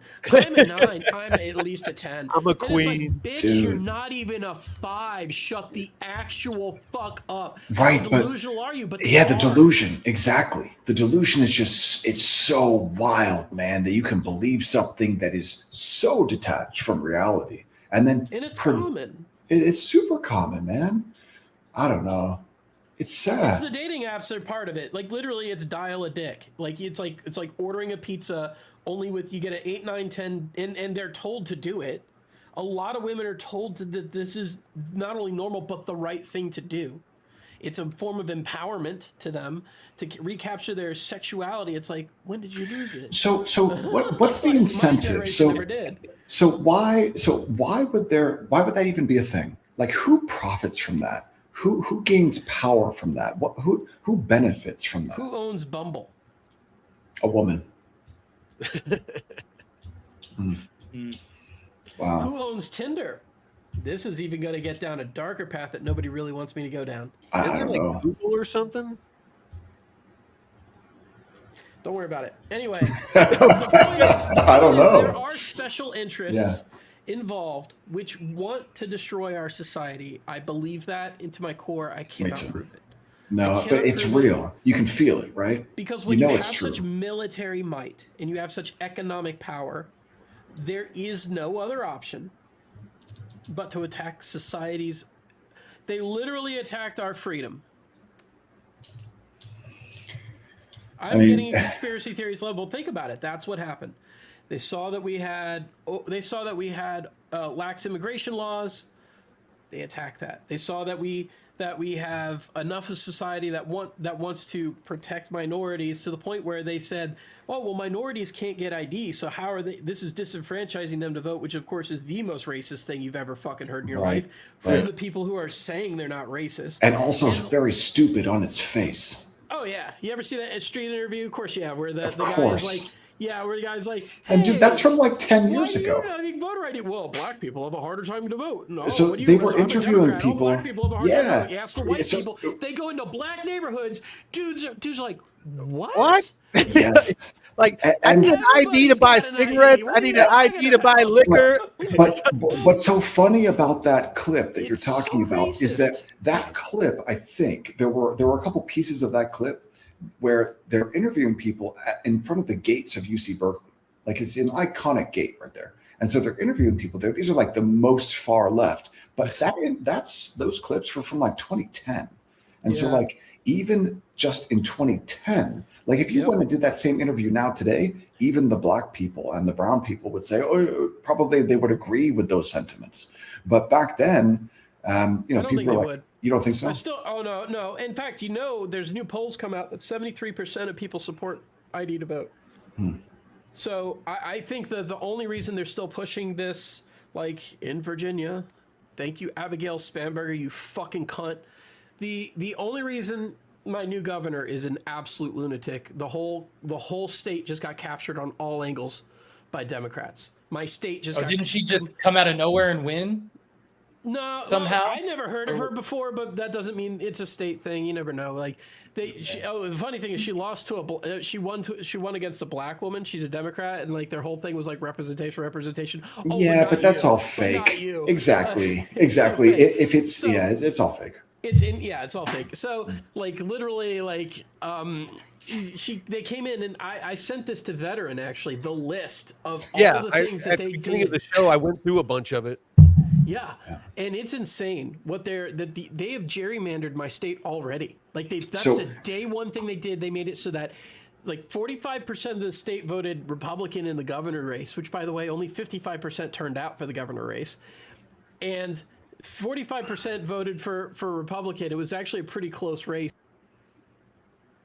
Hold on. What ended up happening is that they immediately on day one gerrymandered my entire state so that they would get 9 out of 10 House seats.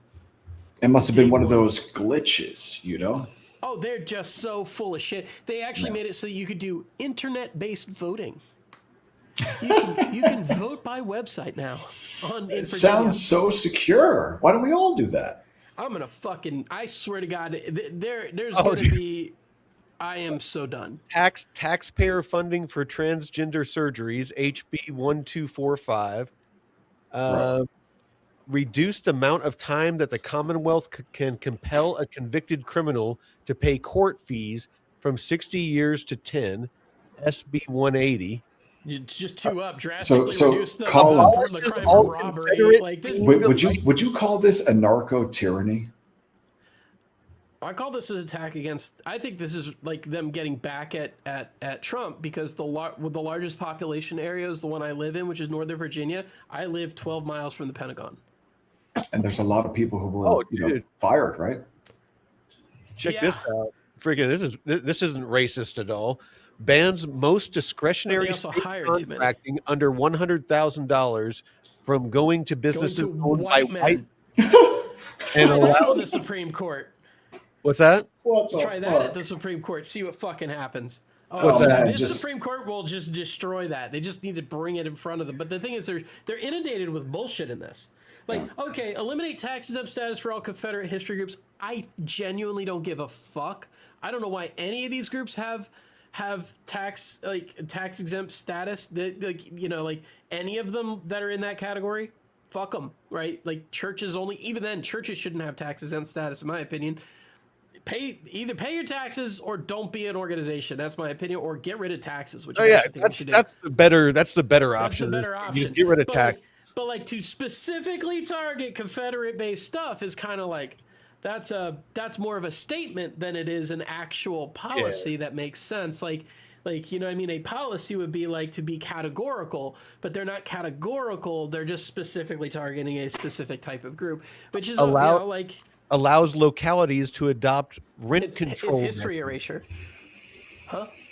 Allows localities to adopt rent control measures. Yeah.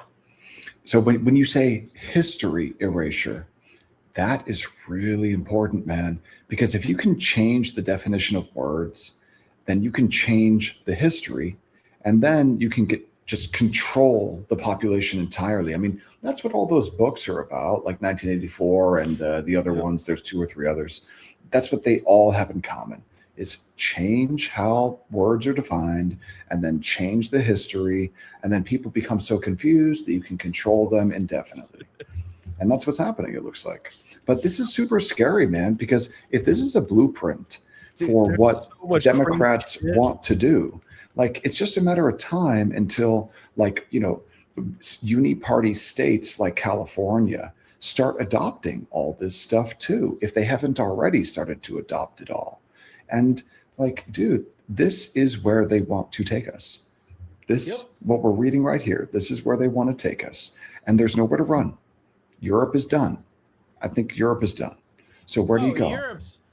I don't know what Europe's going to do. I don't know what Europe's going to do without mass deportations, and it's going to be hard to get them there. Like, France is a fucking mess, dude. But Finland looks nice, but nobody wants... I mean, everybody wants to move to Finland, though. I mean, I don't know why. It's fucking cold. But, like, again, all the cabbies were foreign nationals. I just don't... I don't like the idea, by the way, of using immigrants for menial labor. I feel like that's also, so it creates a black... it creates a black market. Like, that's exactly what it does. It's exactly what it does. Like, when you don't have to pay people a living wage because they don't necessarily need to pay taxes. Veteran, check the ammunition and the AR-15 stuff, the assault rifle stuff. Oh, I'm going through it all. It's yes, go ahead. Black. Yeah, it's just like, so in California, I was staying in Healdsburg. I rented this house in Healdsburg for a couple of weeks. I was there for like 6 weeks, and the first day that I'm there, I wake up at 7 o'clock in the morning because there is a bunch of Mexican dudes out front speaking Spanish using an angle grinder to cut some rebar. And where I was on the top of a mountain at the end of a cul-de-sac. And so they used the little street there as like a staging area to cut rebar to start building this deer fence, okay? And I look at these guys and I realize, like, these guys just got here, man. And there's one white dude, he's like the contractor or whatever. He must have hired them all. And I just thought to myself, like, why is it that people who are citizens can't be hired to do this type of construction work? And it's simply because those guys who are not citizens and don't pay taxes, that contractor, his only shot of getting that contract is if he hires illegal labor, because otherwise he won't be able to compete. If everyone else is hiring illegal labor because they can pay below a living wage for what a citizen would need, then that creates the incentive for that black market. Insurance. Exactly. If you can pay someone less than half to do the same job, then if there's no one enforcing those laws, like forcing businesses to hire citizens, then all of a sudden you've got a massive black market for labor. And so that's what I saw, man. I saw, 5 dudes. I don't care about the 5 dudes, the individuals. I care about the incentive structure, because it's like, dude, if there's a black market for labor, then I bet you there are a lot of citizens who would have loved to have been hired to build that fence, man. But you can't hire citizens if the citizens have to pay taxes and you got to pay for health care to hire them. But if you can just hire some dudes at Home Depot and pay them 10 cents on the dollar, and all of your competitors are doing the same thing, then you will go out of business as a contractor if you don't hire black market labor. Yep. It sucks, like I said, man. My sister cleans houses, but she also lives in an area that is both predominantly white and predominantly black, and they are both predominantly, almost entirely American citizens, right? And this is Hampton Roads, Virginia, the highly militarized area, et cetera, et cetera. Almost everybody there is either black or white. It's actually majority black in most of the parts, and then there's like white people in her county, and then Williamsburg is mostly is actually like 30% black, and so this is like a American, real American place. There are no there's very few illegals there, right? She can clean houses and make a living there, and she has a psychology degree, and it pays the bills, and she's good for it. You know what I mean? But you come to Northern Virginia, and it is just, let me put it this way. I went to this place called Nando's downstairs, right? Colin, say hello to Hapu. What's up, Hapu? Hi, baby. So I go to Nando's. It's downstairs. It's a chicken place. It's what's it called? Peri Peri. And I used to go there every day, and they were really happy and really nice to me. But I could tell they all figured out my social profile after being there for a year because I would order from there every day. And one day somebody got it in their brain to look me up, and their mood changed one day. I could feel it. And then Trump won, and then I started feeling the spit in my food. I can't even explain it other than that. Something was up. I mean it. And then they started pointing out she's actually leaving. I'm like, where's she going? She's going to another store? Something like that. So, like, I realized then these people who I've been dealing with and talking to, like, a solid 25% of them were illegal labor. And they were pissed that they had to leave a country that they're not citizens of and don't have a green card or a work visa. And so I'm sitting here, like, wondering, like, wait, fuck me? Fuck you. Like, what are you doing? Like, and now that place had shut down for about 3 months, and they did a whole renovation, and they got a whole new staff. And that staff looks happier, more well paid, and it's people of all races and all colors. It's all, it's not like they didn't just hire white people all of a sudden. No, but like that, you could tell, like, the people there, they speak English better. Like, they decided to end their slave labor, essentially, right? Their cheap slave labor. And the people who work there, they just look more happy to work there than the previous people did. And I think a lot of that is they're paying them better, And so, like, well, the weird thing though is that the people that are screaming the most, and what they're screaming is that honestly, it sounds racist as shit. Is there was a bunch of Democrats that actually came out and said, if we don't let the illegals in, who's going to pick the fruit? Yeah. It's such a bullshit argument, man. Who's going to clean your toilet? Right? Well, it's like, you're cutting off our slaves. It's very similar to what happened back in the 1800s. And that's the other thing, is like all this illegal immigration brings illegal substances. And I don't know if you noticed what happened with the fentanyl deaths lately, but they have fucking tanked. Yeah. Yep. Oh, wait, you mean a shut down border means that we have less illicit drugs crossing the border? Are you fucking serious? Whoa. Right. And so, like, Philadelphia is getting cleaner. Like, you're going to see all this start cleaning up. And it's just like, do you hate us? Are you like, do these Democrats, are these people who I used to, identify as a Democrat? Yeah, I haven't changed. Me too. It's so fucking mind-blowing to me that I'm ever voting Republican. I never thought this would happen. Me neither, man. I thought so. I remember growing up, the Republican Party, to me, in my mind, was like the party of like closeted homosexuals. It was like, the gay guys who were like super Bible thumpers, but they were actually like closeted, and they would go to like a, that's kind of what I thought. Yeah, like that's. But that's the other thing, is like, I also never thought I would need guns. But then when I saw the riots happening, and I saw how violent these people are, and how unbelievably radicalized they are, and I felt like there's a target on my back. Yeah. Suddenly my position on guns changed. Because, dude, there is a target. Like, you walk around and you espouse the wrong belief in public, and guess what? You're going to have people following you around. Or if you might get doxxed. Like they're allowed to do that. And they're like empowered to do it. Justified to do that. I can't imagine people in red hats going around doing that. I cannot imagine the MAGA people stalking. I just don't see it. I don't see it happening. That alone, if you're on the left, and you look and you see just day in and day out, just violence and aggression from the side that you're aligning with against half of Americans, and they're not doing the same thing back for the most part. There's outliers, of course, but not at the scale that the left is. So, like, how many riots? Americans, I actually think it's a majority of the Americans, and what's been going on is actually voter fraud. Yeah. And I was not sold on that in 2020. I was not sold on that in 2021. I became open to it in 2022. I became more open to it in 2023. I saw the results from the 2024 election. It was oh my God, Biden fucking cheated. Well, you talk about the violence, and honestly, the only example that's ever brought up from the left is January 6th. That is the only instance that you mean the Fedsurrection? How many federal agents were in that crowd? I know, I get all that, You but know? I'm just saying it is if that's the only leg you have to stand on. And I mean, we can sit here and go over, the summer of love, the 8 months of violence, that went on across Isn't the it so country. fucked up they labeled it that?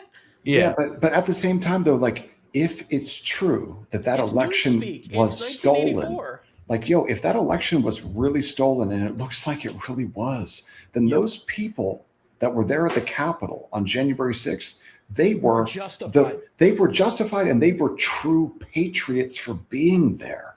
And all and of not those, a single one of them brought a gun, and they are the most armed people on earth. and they were infiltrated by what, 300 feds? Have you seen the video of guys dressed in all black? They look like cops, man. Well, there was breaking one down that window. that was like telling somebody to break out the window. Yes, yeah. So that's exactly what I'm talking about. And then they tried to take the phone away because he got busted, and he didn't Well, want to get caught. a bunch of the people there was telling them to shut the fuck up and get and leave. Hold on, I have to be right. back in 1 But second. like, dude, if have you watched the video of how the people were escorted in to the Capitol by Capitol Police? Oh yeah, it was like a tour, man. You know, there was still the velvet ropes and everything that was keeps people back from certain things. None of it had been knocked over. Everybody was like being respectful. The one guy that went to jail, the shaman.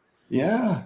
All he did was walked in there and he conducted a prayer with whoever was in the room with him. And that pretty much that's all he did. And he ended up going to prison for a couple of years. And these people were all held without trial. They were held, many of them in isolation. They were held, many of them in isolation without trial for hundreds of days, man. Yeah. Like they were treated. They were treated literally like some type of terrorist, man. Yeah. It was horrible what was done to them. Yeah. But like, dude, even worse than that, the one person to die on that day was a U.S. Air Force officer. And she was shot in the neck for what? For what, man? And then did you see all of those Democrat politicians standing there on the anniversary of January 6th, and they're holding the fake candles? Yeah. And Schumer is up there just spouting some nonsense. And it was just like, man, well, at least we know the faces of the people who aren't really for America anymore. They're all right there, and they're as fake as those fucking candles, man. And it's such a shame. It's such a shame because, dude, I was a Democrat, man. Like that's how I thought of myself. But it seems as though, and not seems as though, it is, that all of those people, man, have just completely lost their minds. How big do you think the population is of the people who really truly believe that stuff on the left? Is it that it's a big population, or is it that it's actually a really small population? They're just really loud. What do you think it is? A big population or just a small, loud one? I don't know. Small. Yeah. Sorry. Small. Sorry, I got distracted by my cat. She was being cute. That's their job. That's the best job on earth, by the way. Yeah. And I was at the gym last night, and they had CNN on, and there was some governor talking to Caitlin Collins, and he was saying about how Trump keeps going on about the 2020 election being stolen, and he says to move on, it doesn't even matter. I'm like, yeah, of course, but it does, because that shit can happen again. Like, just to move on, don't even think about it. Don't get it out of your mind. It never happened. But it did, and it's a problem that needs to be solved. And you saying just to move on, it's fucking ridiculous. Oh, it's like I've noticed a lot of their behavior is actually Darvo. Darvo from the behavior patterns of narcissists when they treat, they mistreat their significant other. It literally matches Darvo behavior patterns. It's almost like they said, hey, could we scale Darvo out to be like a societal, what is it? Deny. What does Darvo stand for? What does Darvo stand for? It stands for deny, attack, reverse the victim and offender. And you'll see Ilhan Omar do this fucking constantly. Like she will deny, then she will attack you, and then she goes, I'm actually the victim. They're just coming after me because I'm Somali and they hate black people.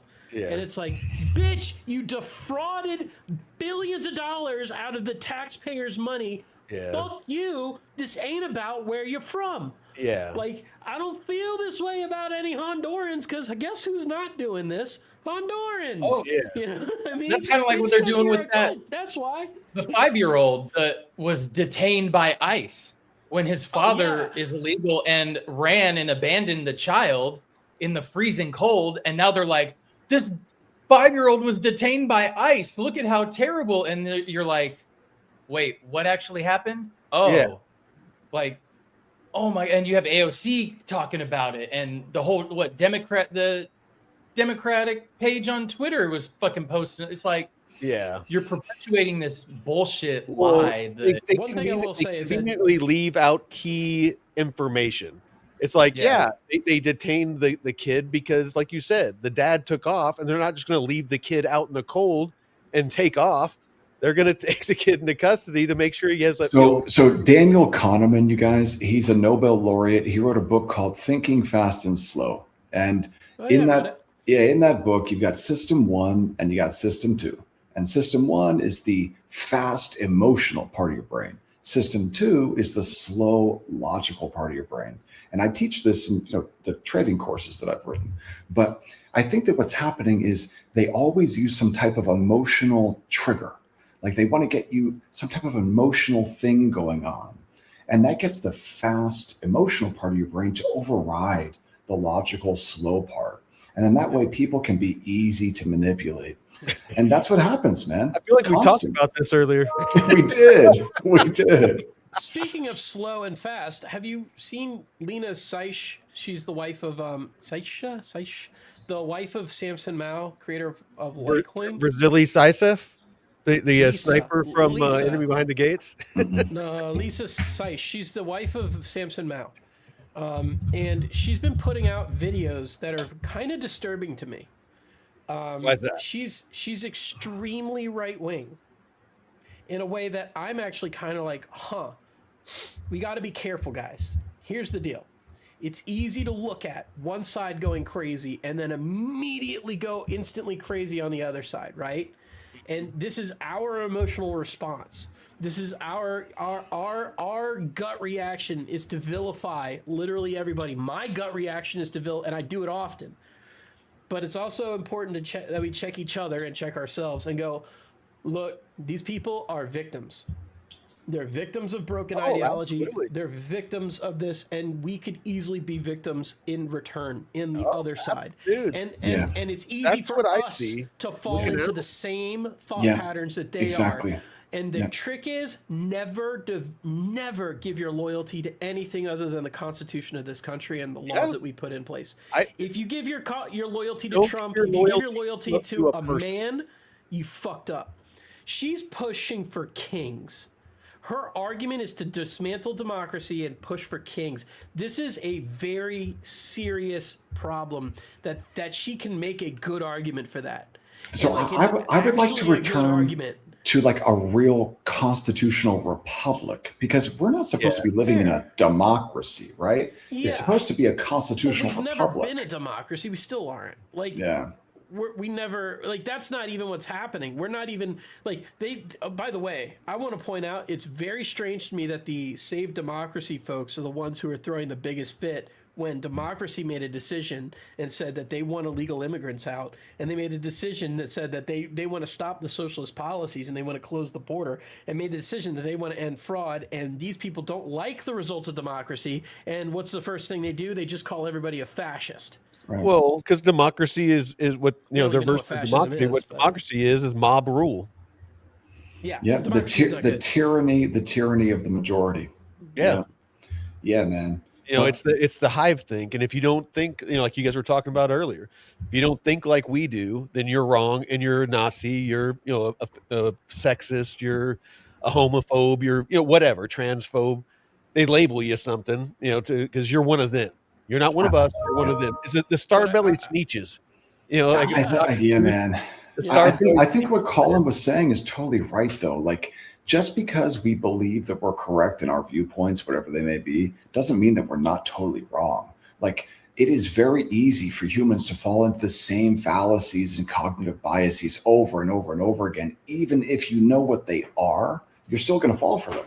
It's like, you gotta check each other. Exactly. You cannot turn into them. And this is so easy for us right now because they are outrageous. It's just like, it's so ridiculous, man. Like, you can see it from a mile away, you know? Well, it's why I keep my emotions in check on everything. I don't allow myself to get. I mean, you've seen me. I mean, I've been on this show enough. There's not a whole lot I get worked up on. I get kind of excited about DeFi because I'm kind of a dork. But other than that, it's just you can't allow yourself, like you guys were saying. I mean, it's psychology. I mean, it's just basic psychology. If you're in an emotional state, it is so easy to manipulate somebody. It's interrogation 101. If you can get somebody emotional, thinking about, something that gets them in that emotional state that David was talking about, you can get anybody to do just about anything. And then you stack on top of that lack of sleep and, freaking bright lights. The emotional state that women are prone to. And I'm saying that women, I'm targeting and singling them out because we, one, did it earlier, and two, they are the ones driving the conversation on the Democrat side, is this suicidal empathy. But ours is anger. Yeah. And we got to be careful because the more angry I get, the more likely I am to be like them. Yeah, man, that's a good point. And I was feeling that same way, Colin, when I was still living in California. I moved to Florida last weekend. And in California, man, I would find myself just walking around the supermarket, like, or the street or like wherever, just like angry. Angry at nothing, man. Just like angry because I had seen some stupid shit on my phone, or angry because like I walked by someone and they're talking about they want to like take up arms to go fight ICE. I'm like, well, that's fucking crazy, man. Yeah. But for me to just be walking around constantly angry for no good reason because I saw some shit on social media, that's fucking dumb, man. I do that all the time. Yeah. All the time. And it's like, I think if we were to say, like, to balance things, and I'm worried about this. This is where, like, actually Hapu, who's in the chat, she's actually been kind of like softening me a little. The one way she softens me is every time I think something or say something, what would Hapu think of this? And this is the balance that women brought to men. And when we stopped cooperating, women are magical creatures, dude. Women are freaking magical creatures because they can take the most aggressive, violent guy. And if he loves that woman, he will become the most gentle freaking creature on the planet with her. Don't fuck with her. Don't fuck with her. Yeah, you are dead. Like, dude, any girl that I date, I treat like a princess. I'll defend her. Just because, and it's to my own fault. It's just I'm old school like that. My lady is my princess. It's. I'll do anything for it. If I start getting worked up and all she has to do is touch me on the shoulder and just be like, Mike, and I'm like, all right, baby. It's women have that effect on guys. It's God's trick. But at the same time, man. And she read it on the phone next to me, and I could see the look of disappointment on her face, and I was like, "Fuck." I think you got to caveat that, but you got to caveat all that by saying, well, the right woman, because there are some relationships that you can be in, man, that are just toxic as 100%. Fuck. So you gotta be careful. If somebody messes with your lady, it's like, now I think a big part of masculinity, and we can segue into this if you guys want, because this has been an attack that has been done to feminize men, is attack masculinity as toxic. Yeah, it's anything but. It teaches young men opposite of toxic. Yeah. Well, it teaches young men discipline because men inherently have violent tendencies. We have testosterone. We can be aggressive, things like that. And men teach boys how to cage that animal. How to discipline it. That dark wolf that lives inside you. There's an old proverb I'm sure you've heard. That you have the light white wolf and the dark wolf, and like the young man and is asking the old man, how do you, keep the black wolf from, becoming stronger than the white wolf? And he's like, well, you have to decide That's which one to racist. feed. Yeah, I was about to say, why are you so racist, Mike? Well, Well, we used the whip back in the day. if you're doing negative On the things, field. well, if That's you're doing not negative allowed things and you're anymore, feeding so that we dark just wolf, created that's the man private that you're going to prisons for the become. black If you wolf. feed the white wolf, then you're going to become. So, Sorry. yeah, totally Sorry, you're spoke right. over you, I didn't Mike. mean to make I'm sorry. Yeah, you're right. You're right, dude. But the other thing is, like, as men, it's important that, like, men keep men in check as much as women keep men in check. Because there's always an implicit, like, there's the possibility of violence. Yes. It's so, a like, pro code. Yeah.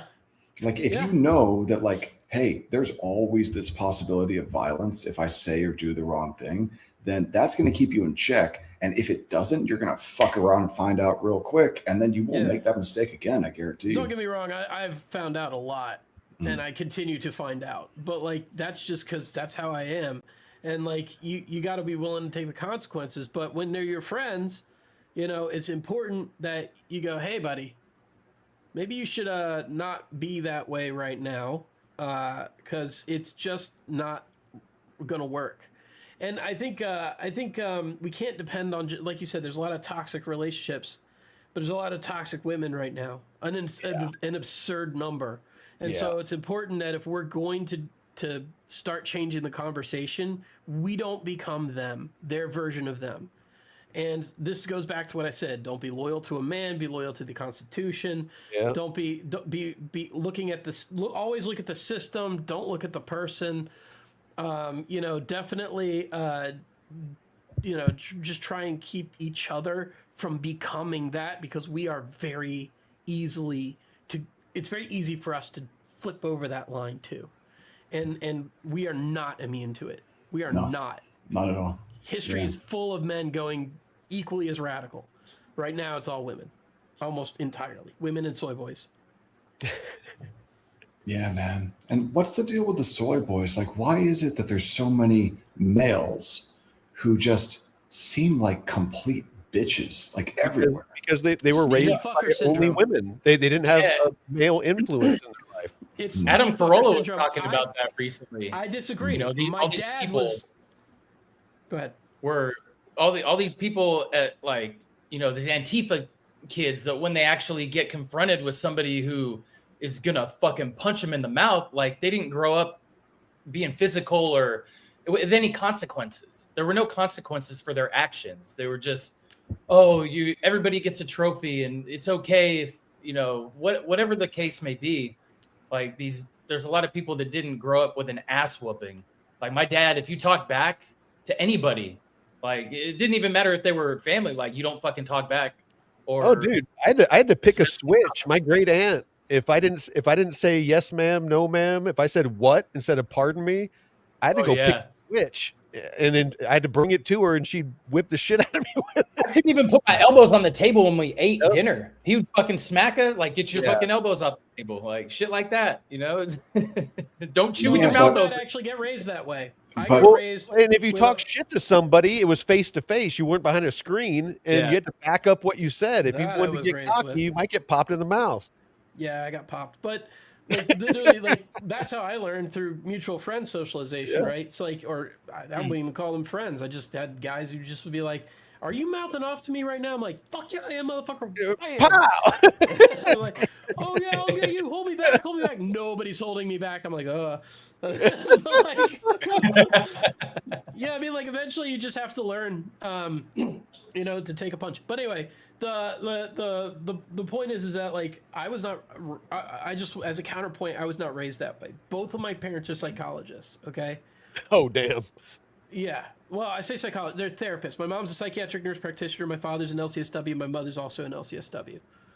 So social workers, licensed clinical social workers. Like, yeah, they're therapists. They're therapists. They're private therapists, right? So I'm social guessing worker typically left-leaning? works for the state. They're not working for the state. They do therapy.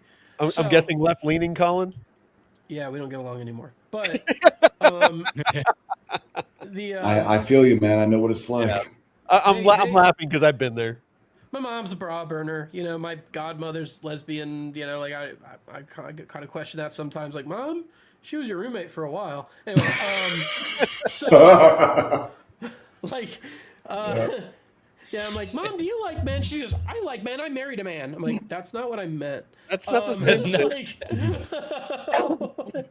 Anyway, so like literally, but they were very left leaning. They had a no spanking rule, but what they didn't have is a no beat the shit out of your kid randomly because we can't take it anymore rule. And so like my family was fucked up in a lot of different ways because I think it was just inconsistent. And like because you couldn't do the little corrections, there was just occasionally a giant one that fucked me up. You know what I mean? Yeah. And like it's kind of worse. There was no gradient. There was no spectrum of it was you just fucked up suddenly this dad's much. out of control. Yeah. Like suddenly I am being body slammed. But like that, and like this is not meant to be therapy, but my point is that when a parent is in control, the child doesn't fear the hit, right? They fear the parent correcting them. But when a parent is out of control, the child feels the parent. And so I don't think you guys were like that. You don't sound like you feared your parents. It sounded like you feared the behavior that would cause your parents to correct you.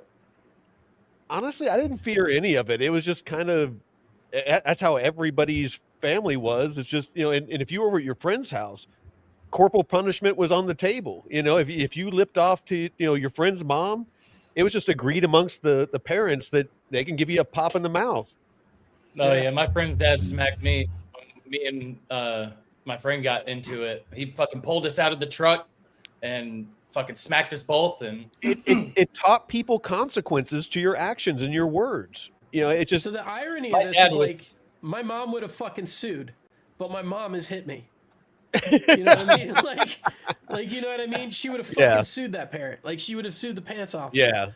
No, but yeah, she's also in a field though where they're not allowed to do that because that field has, like they have. It's not that it was taboo even in the 80s, right?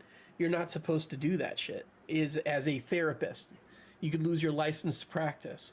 And so, like, anyway, my take on it is consistent, in control. Make sure that you never make the kid feel like that you as a parent are out of control, and instant correction. And I think it's the way to go in a lot of ways. Hapu actually doesn't agree with that. She's from Finland. They have a different philosophy on that. But like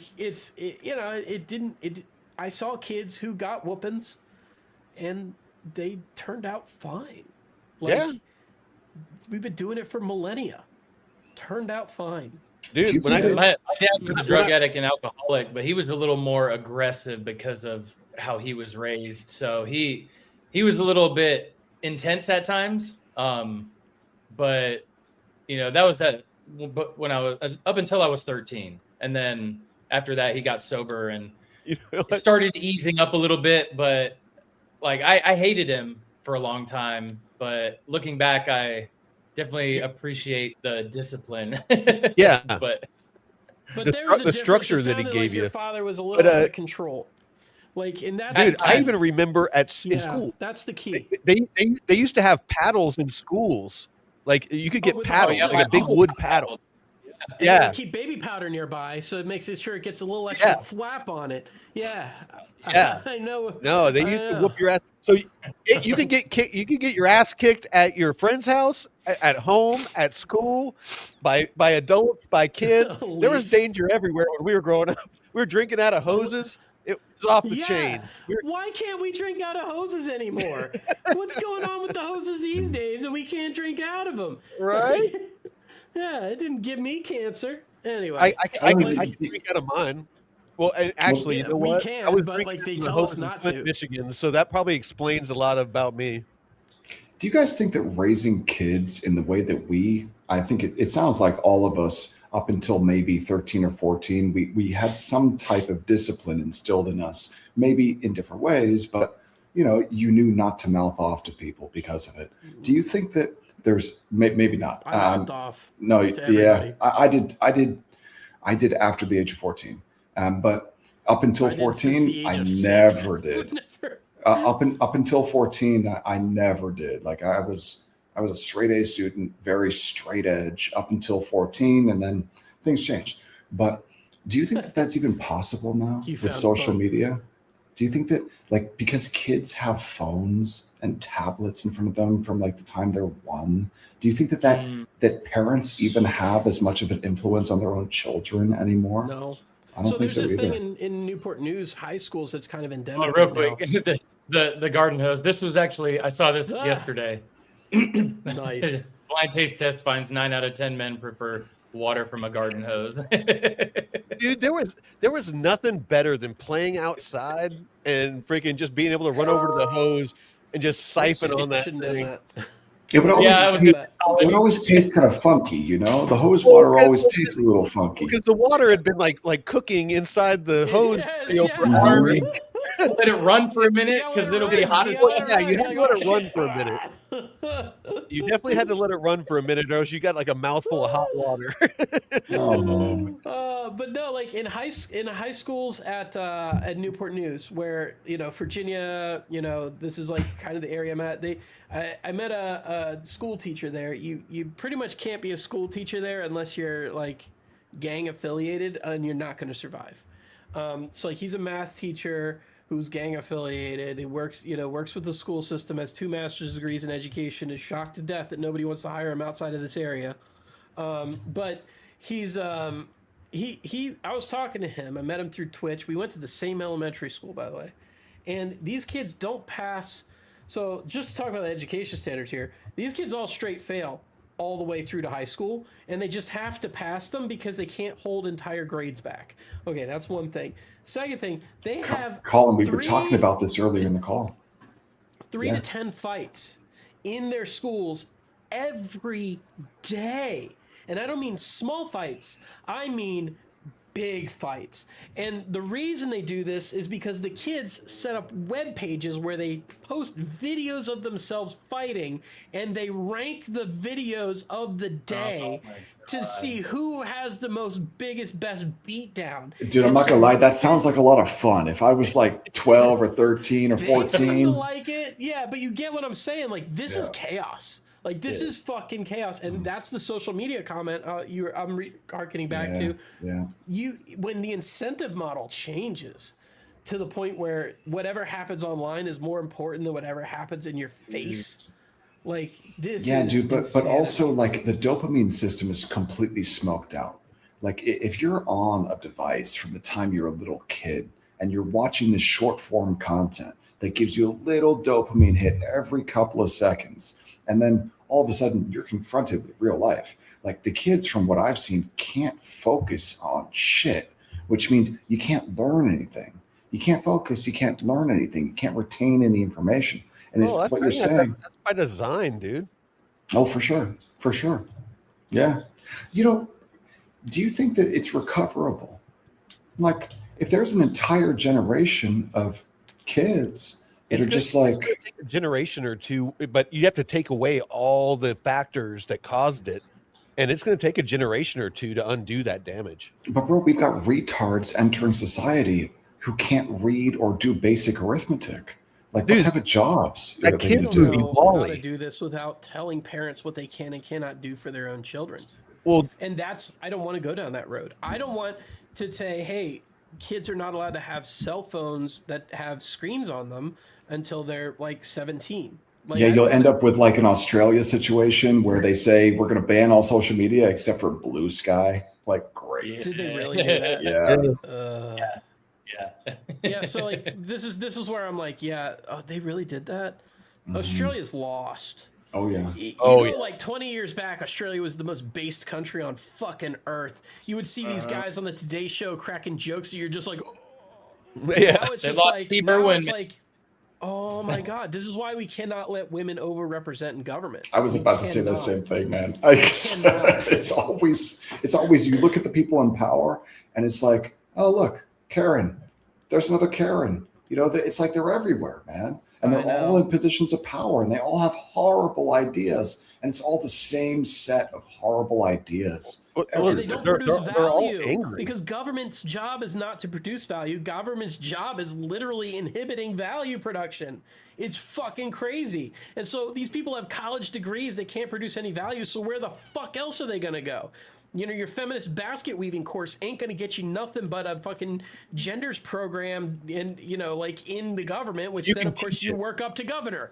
Like, there's some degrees. The only job is to teach other people that worthless degree. Yep. Yeah, you know, they say if you can't do, teach. Right? Yeah, man. It's sad, dude.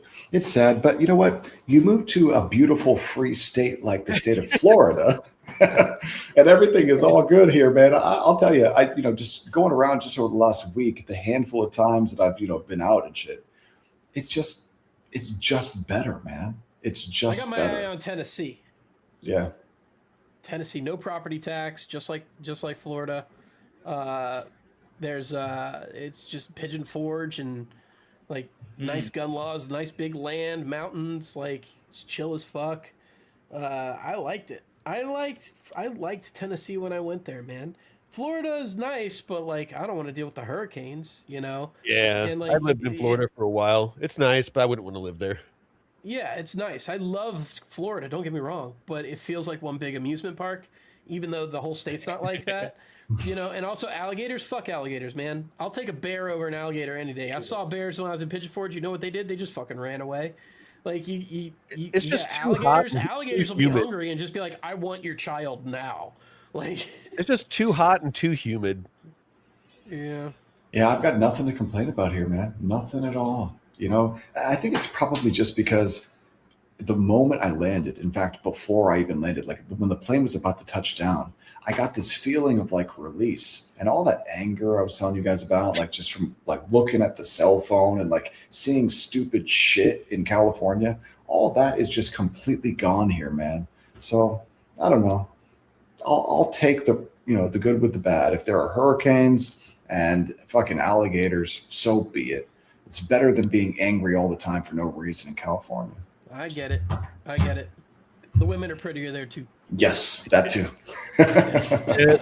So DCA and Prey was definitely from up in the Flint, Michigan area. I thought I remembered him saying it, but he was talking about how it was a fight club up there. And I always tell people, like me and my cousins and our friends, anytime you go anywhere, if you're walking, you walk with at least 2 or 3 other people because you're going to get in a fight. There's people that everyone there just drives around looking for other people to fight. I don't know what the deal is in Flint. I don't know if the lead just made everyone super violent. That could actually be, that could be a thing. Yeah. It's just, it was very, very violent there. Like I remember multiple times people pulling their cars and trucks up onto the front lawn looking for, me or my cousins, wanting to fight. And like my cousin, she would come out with a baseball bat and be ready to like throw down. It's like the women down there scrap too. It's just nuts, dude. It is just a big fight club. Dude, I used to really love fighting, man. Yeah, I would never seek out fights, but I always liked to fight. I'm so happy that I don't do any of that stuff anymore, man. Like, I'll tell you, if there's even a chance that there's going to be some type of altercation, I will do my best to get the hell out of there. I'm going to go home and go to bed. I'm going to get out of here, man. Like, I don't want any of that shit. I want no conflict. Dude. If it's necessary, I have no problem with it, but I am not in any way whatsoever going to seek it out. Bro, the only way I would ever get into a conflict is if my life was literally in danger and I couldn't leave. That's the only way. Like, otherwise, I'm out. If somebody lays hands on somebody I care about, or if they that too, or if they disrespect them, they're warned and they do it again. That too. You want to hear something funny, guys? This is unrelated. I just want to point out somebody I hadn't talked to in maybe like 2 or 3 years. A roommate of somebody who's my friend, and he just randomly texted me and said, "Hey, it's Chase. I turned on the DeFi guys and I see your face. Lol, cool." So you somehow connected to somebody I didn't even know watched you. It's a small world, Colin. Yeah. Yes. Hi, Chase. How's it going, man? 6 degrees of Come separation. join Arena. Yeah. Come join Arena. Get all your friends to join Arena. Yes. Let's do this. Anyway. That's so crazy. Yeah, man, that's pretty funny. Yeah, anybody that's watching this on X or YouTube, please go and sign up for the Arena, and and you can follow us there, or find some other people to follow, like Colin, Matt Malik, Gina Twice Slides. There's some good content creators over here. Come and help us grow this. It's a free speech platform. YouTube has its place. It's where all the eyeballs are at, but we need to support these platforms that allow us our First Amendment rights of free speech, to be able to talk like we're talking. America. And money is speech too, and we just added perps trading as of today. There you go. So use perps trading on the Arena now. Yep. Hell yeah, man. Can I trade RWAs? When are you going to add bonds, man? I haven't been able to find a product where I can get short bonds, tokenized bonds. You mean like, I don't know. So again, I'm not a trader. So I don't know how that would look personally, but I could put in a request. That'd be awesome, dude. This is the cool thing about a small community, and we're building out the app still. I mean, I can literally just say, hey guys, somebody put in a request for bonds, and I could send it directly to the CEO. Dude, if I could trade like notes and bonds, dude, like that would be so great, because there's no perp stacks anywhere that allows you to get short. Well, like you can buy them. Anybody that can get access to deep liquidity and offer, like tokenized commodities, basically all RWAs, tokenized gold, tokenized oil, tokenized stocks, tokenized bonds, just anybody that can start getting that integrated now is going to be ahead of the curve. Yeah, because speaking of the curve, I want to trade, the knob spread, or like a fob spread, or a tut spread. Like these are spread? Yeah, man. Porn. It's notes over bonds, so you're just talking about like a yield curve, trading the curve. Yeah. So that's what I want to be able to do out of my DeFi wallet, but I haven't found any perp stacks where I can get short any of those, tokenized RWAs, if they even allow you to trade them at all. Yeah, it'd be really cool. Specifically, they want to short Gina's back. What up, Gina? There we go. Cool. I told you. It says, that'd be awesome, Colin. Thank you, man. I can't wait to find out. Papu, I love you. Gotta tell her. Oh, man. Well, we can probably start winding this down. I could definitely use a shower. I just got done working out not too long ago. Boy, feeling dirty. I'm a dirty, dirty boy. Don't you worry about that. Fuck yeah. Oh, man, dude, this shit's great. I love these calls, Mike. Oh, This is so much fun, man. I don't know. I just love being able to say whatever we want to say and not care about freaking getting censored or throttled by YouTube, or because again, since we're not monetized, who cares? It's people are going to find us if they like what it is that we're talking about. So dude, that's all I care about. Let's start talking about Jews. How about that? Hey, we pissed everybody off. Why not? Let's make it rounded out. The Rothschilds. Dude, it's like Colonel Sanders, the Rothschilds. It's so funny, man. Like that's one word where it's like it's the thing that you say to a group of people, but it's also a slur at the same time, just kind of depending on what type of intonation you use. Yeah. Like, oh, look, there's a Jew. Oh, look at that Jew. You know what I mean? It's hilarious, man. The diversity. The blacks are kind of the same way, huh? Like you got to be like careful not to put the word "the" in front of it, because everybody just like loses their mind. That's hilarious, dude. Yeah. Trump doing that left and right. I'm like, there's Jews, and then there's the Jews. Oh, those fucking Jews. Definitely. Oh, dude. Yeah. But that's how you know someone is not a liberal, because they can laugh at shit like that, Yes. Yeah. Yeah.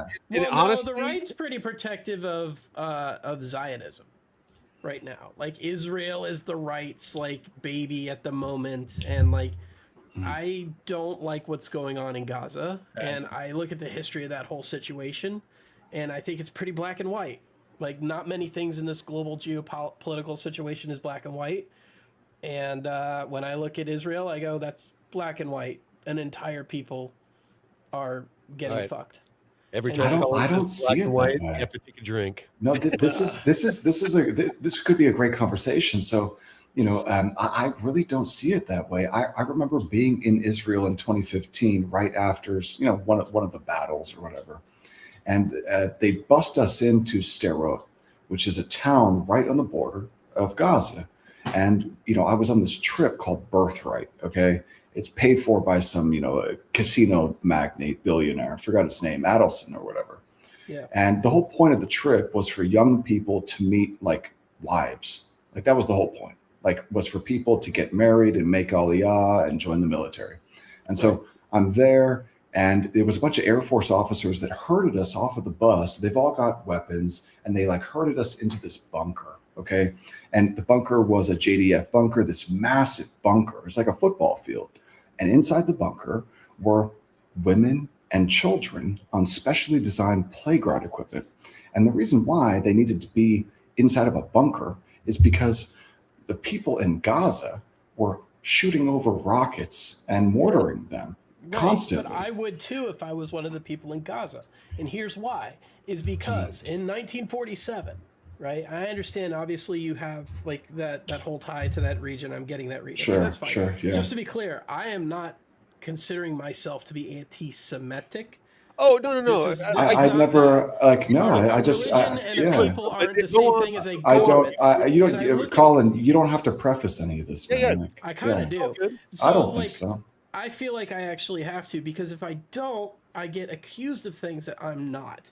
And this is what's frustrating to me, is that word is being diluted to associate human beings who have a problem with the history of a situation of people who've had their water and their electricity and their ports of entry completely dominated by a foreign group of people who came in, bought 30% of the land, and then overthrew the rest of it, and then gradually grew that area out despite international treaties. That same group of people who have violated almost every ceasefire agreement they've had, and then have also bombed all their neighbors, and all because they're protected by my tax dollars. So that's the part that bothers me. They can do whatever they want, but it's my tax dollars funding this, and that's the part where I get angry. I hear you about that for sure, and it's, I think, reasonable to not want your tax dollars to go to a foreign nation. We can have a conversation about that. Separate blackmail stuff, because Epstein was Mossad. Well, his fucking wife or whoever she was. What's her name again? Maxwell. Like her father was a Mossad asset. I think they probably were. But for sure. One thing I want to make clear though is it's not like can't be usurped by a foreign government, and I should feel comfortable with that. But hold on though. Hold on, Egypt, Syria, all those surrounding countries that that they've attacked simultaneously. Right. There's been a coordinated effort in a lot of the Islamic countries to wipe Israel. The river to the sea, that song is talking about wiping the Jewish people out of Israel and driving them into the sea. And so to pretend this is super one-sided in that respect is nonsense. No. I'm just saying there's war going back to between Egypt supporting Israel. I'm supporting the Palestinians in taking their land back. I don't think there's such a thing as Palestinians at all. There isn't. See, I don't think that's a thing. The Palestinians tried to overthrow the Egyptian government at one point. Well, the Palestinians. I want to bring the Israelis here and let them create their home in America. That's my preferred solution to this. But Colin, the Palestinians actually tried to overthrow the Egyptian government at one point, and that's why during this whole conflict, the Egyptians built up their border and wasn't allowing the refugees over. Is because last time they did that, the Palestinians tried to overthrow Egypt. Bro, if you've got one side, there's a lot there too. Yeah. So if one side were to put down their weapons, you would have peace. That's an act of desperate people, though. I want to point that out. I don't doubt that at all. But a lot of it is self-inflicted because they elected completely self-inflicted. Well, It's self-inflicted because a lot of the people elected Hamas and the PLO, into power, and they are terrorist organizations. They're straight up terrorists, man. Straight up. Like you look at the history of Hamas, and there's deep ties. I'll tell you this Israeli government itself. I've spent a lot of time. That's an interesting point. So what Colin just said is an interesting point, though, because like October 7th, you would think that the Mossad, the most powerful, or I guess best intelligence agency, would have known a country about the that size shit. of fucking New Jersey couldn't respond within 6 hours. How the Every single fuck? person has a ton of weapons. Right. They came over on fucking duckies. It happened to be at the day of the Nova concert. 5 miles from the 5 kilometers from the border. It's just something seems really fishy it about does. that day. And It where's really all the does. 50 baby heads that they found in this thing? And like, there's just it was a propaganda stream that just immediately knew how to fly out of nowhere. I think that there's a couple of things that are true they though. They wanted that land. Like there's a couple threatened by Gaza. They felt their control over the United States was waning, and so they did Israel, I think, did a desperate act. And I would not put it past them. Do you think it was a false flag? So that I am 60% in favor of false flag, 40% not. I mean, look, so it wouldn't surprise me. False flag. But Colin, here's the thing, though, man. Have you seen any of the videos about like how children were raised in Gaza? Like the way that they were taught like math. Here, let me give you an example. Here's an example of how the kids were taught math. Yeah. If you've only killed 2 Jews today, but you still have 5 Jews to kill, how many Jews will you kill by the end of the day? It's like, dude, I swear to God. I've seen that exact same video. You know what I'm talking about? But here's the thing is I've seen that exact same video, but in an Israeli school. Really? Where they're talking, yes. Really? So I've literally seen the same propaganda on both sides. And you have to go, remember when I said we have to check each other? Yeah. That's a good point, man. The anti-Zionist feed. No. And part of that's because I see the fault on both sides. Power infrastructure here, and it's so imbalanced in favor of Israel, where they are. Well, yeah, because you've got people who were like just dude, like you've got Western people who are Jewish in Israel. There's a lot of Muslims in Israel too, man. But then over in Gaza and the West Bank, treated as second-class citizens, and they're monitored pretty heavily. And I'm like, I've seen probably should be Christians getting spit on by Jews in that's not Israel.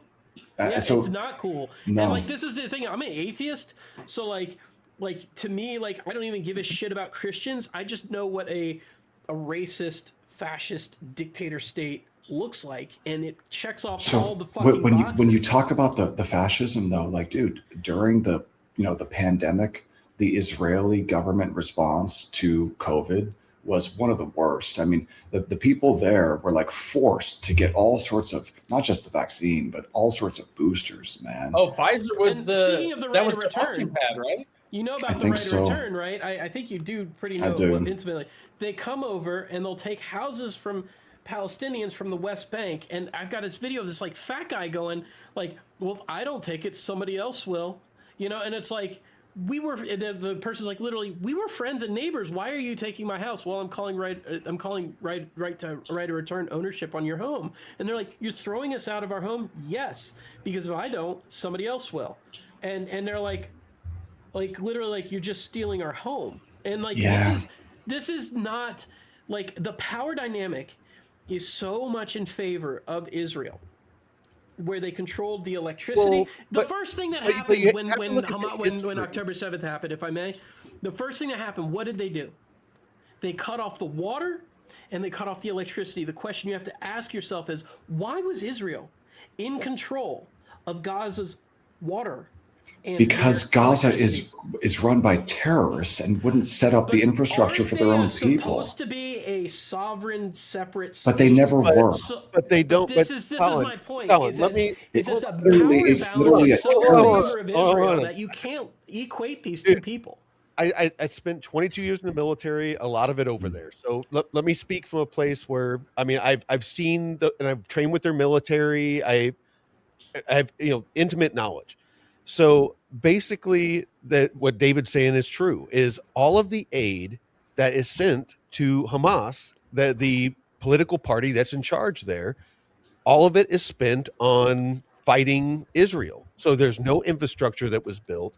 There's nothing that goes to the people. There's nothing. Bethlehem was beautiful. Gaza was beautiful before. Like, oh, there was a but ton of the like thing really is, gorgeous areas there, right? So here, let me push back against that a little bit, Colin. Was built by Israel because, again, Hamas, basically siphons it all off.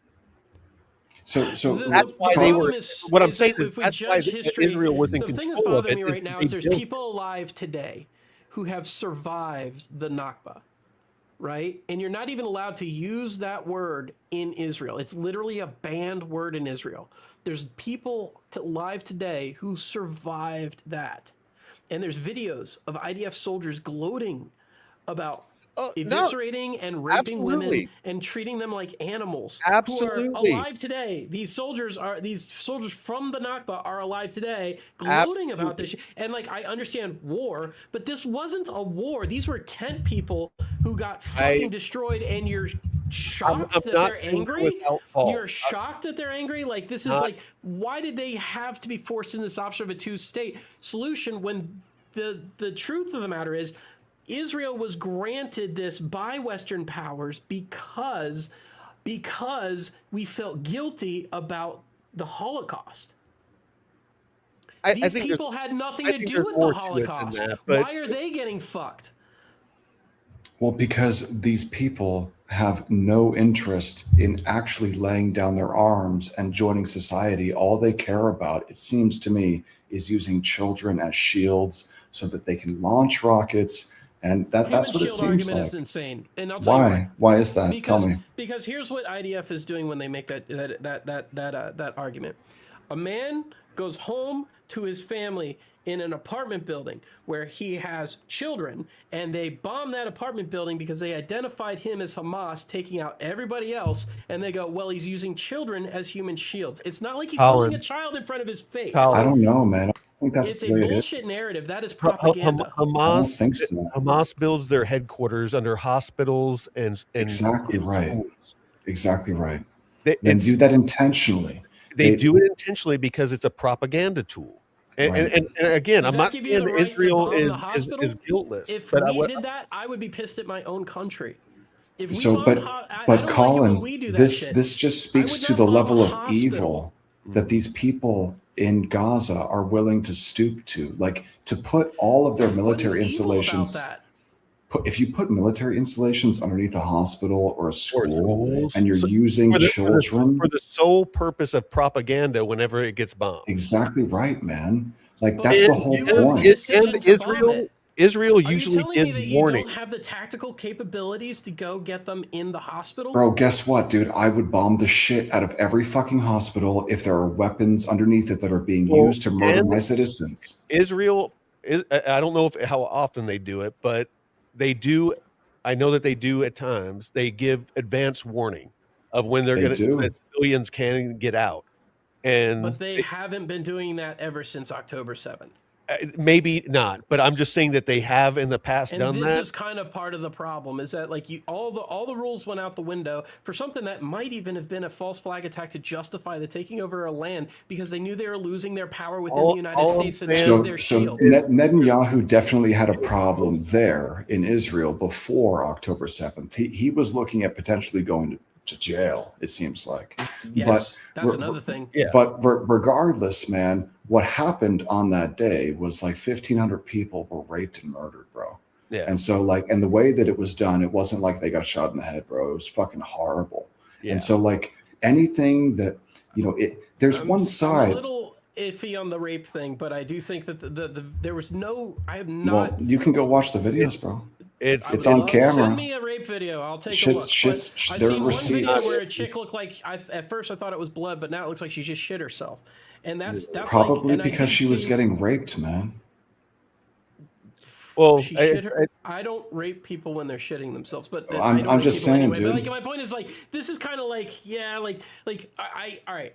If you take the official narrative, because this is all speculation on my end, and I don't want to go down that road, but to me, it's like they're not really known for rape. Like this is not their thing. Like you're saying Muslims aren't known for rape? I don't want to go down this road. I don't want to go down this road. Every culture none has of it can be rapists, but I'm proven saying or like that disproven. Let's systemic move on. rape is not in their culture. You sure What's about that? all that? You Yeah. sure about all that? Because I mean, You're dude, 100% wrong about that. So, you're but totally There wrong, are bro. things So like, let's for move on. instance, child marriage and bullshit like that, which I don't Moving agree on. with. Moving But on. they're- No. they're not- Let's stay on this topic. This No, is we're not. I'm great. curious about this. Why do you I'm why not do you gonna believe talk- that Islam is I known want to for move past systemic rape? Well, number one, because if you take a look at the shit that goes on in Afghanistan, man, like they keep boy slaves to rape them. Dude, okay, That is gross. But the reason they do boys Moving is on. because Moving on. I don't want to talk about this shit. you know, like I the reason have- they're doing boys is for a specific Dude, reason, and it's a I have religious one. personal experiences where I had to witness that shit. Yeah, I know they. I don't know. wanna I talk know. about I know it happens. I'm just saying it's not like a I systemic. don't want to talk about it. Okay. That's all I'm saying. Please, can we just move on? Okay. fucking A, man. Yeah. Sometimes these. So look, just to be clear, you guys, I could talk about this without getting emotional. Like you start to get into this, and it's like, No, fucking A, man. This is tough. You can only witness certain things and not have it affect you. No, for sure, man. I hear you, Mike. So let's talk about those fucking Jews some more. Oh man, no, but yeah. Look, I mean, there are. Do you think that he's gonna like? Do you think that Trump is gonna take Gaza, that entire piece of land, and like somehow ship out all the people that are like there living in rocks and rubble, and like build it into, what does he call the city now? He calls it like Paradise City or something. Like, Where's this? Gaza, man. There's like a whole plan for turning that into like a. I haven't heard this. Oh yeah, dude. Yeah. Yeah, Jeff, what do you know about it, man? Well, I just know that he wanted to make it like a hotspot for tourism and Yeah, that's what I heard. Yeah, you can see the I images. I felt like that was just to piss off Netanyahu, though. develop Probably. it up and- I think that was one of those bargaining, negotiation tools of like literally like, I'm the one with the power here. I could do whatever I want with Gaza. Like that's what I felt like that was really about. Like, I'm gonna make it big and beautiful, and it's gonna be covered in gold. Like, to me, it just seemed like that was more of a throw Netanyahu on his off kilter like kind of thing. It's prime beachfront real estate. By the way, Yeah, it right. bothered me. It bothered me significantly. A couple of things bothered me actually. 2 months before October 7th, they found a tremendous amount of natural gas outside of the Gaza Strip in the northern part. Netanyahu went before the UN and proposed taking over Gaza in order to acquire those natural resources, and the UN went, fuck you. And then 2 months later, October 7th happens. I find that weird, but That could be completely unrelated, though. it could be. It could be. But But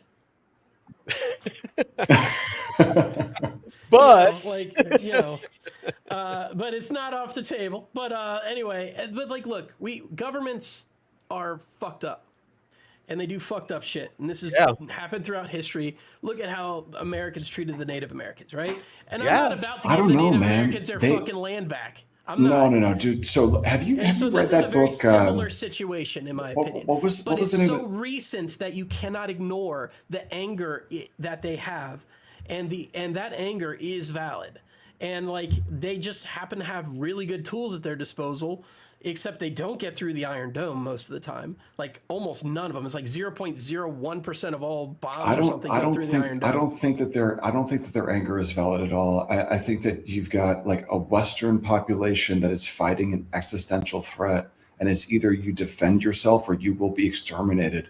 And I think that the people that surround them there, that existential threat is because 80 years ago they decided to invade another country and set up shop. I don't think that that's a valid argument, though. Why not? I want everyone to take a second and appreciate what Jeff has going on right now. But Yeah, He's got a cat on his lap, his shades on. Yeah. He's just I ordered chilling. that night. He's just chilling. They blocked out the blue light. Yeah. I yeah, got 4. Did you see cats the in here video of now. like Netanyahu going before our Congress and like getting a standing ovation and calling him Oh yeah. You know what I'm talking about? Like, Yeah. I didn't my see gut, it. guys. And like, so regardless of what's happening to the Palestinian people, I also look at what's going on in my nation. And he's been in I DC feel like, quite a bit. let's just say they do Why feel is it- you. All right, David, let me take your perspective on this. Okay. Sure. You're facing an existential threat. You're a country the size of New Jersey. Right. The only lion that's protecting your country is the United States. You just got caught with your hand in the cookie jar with an Epstein situation.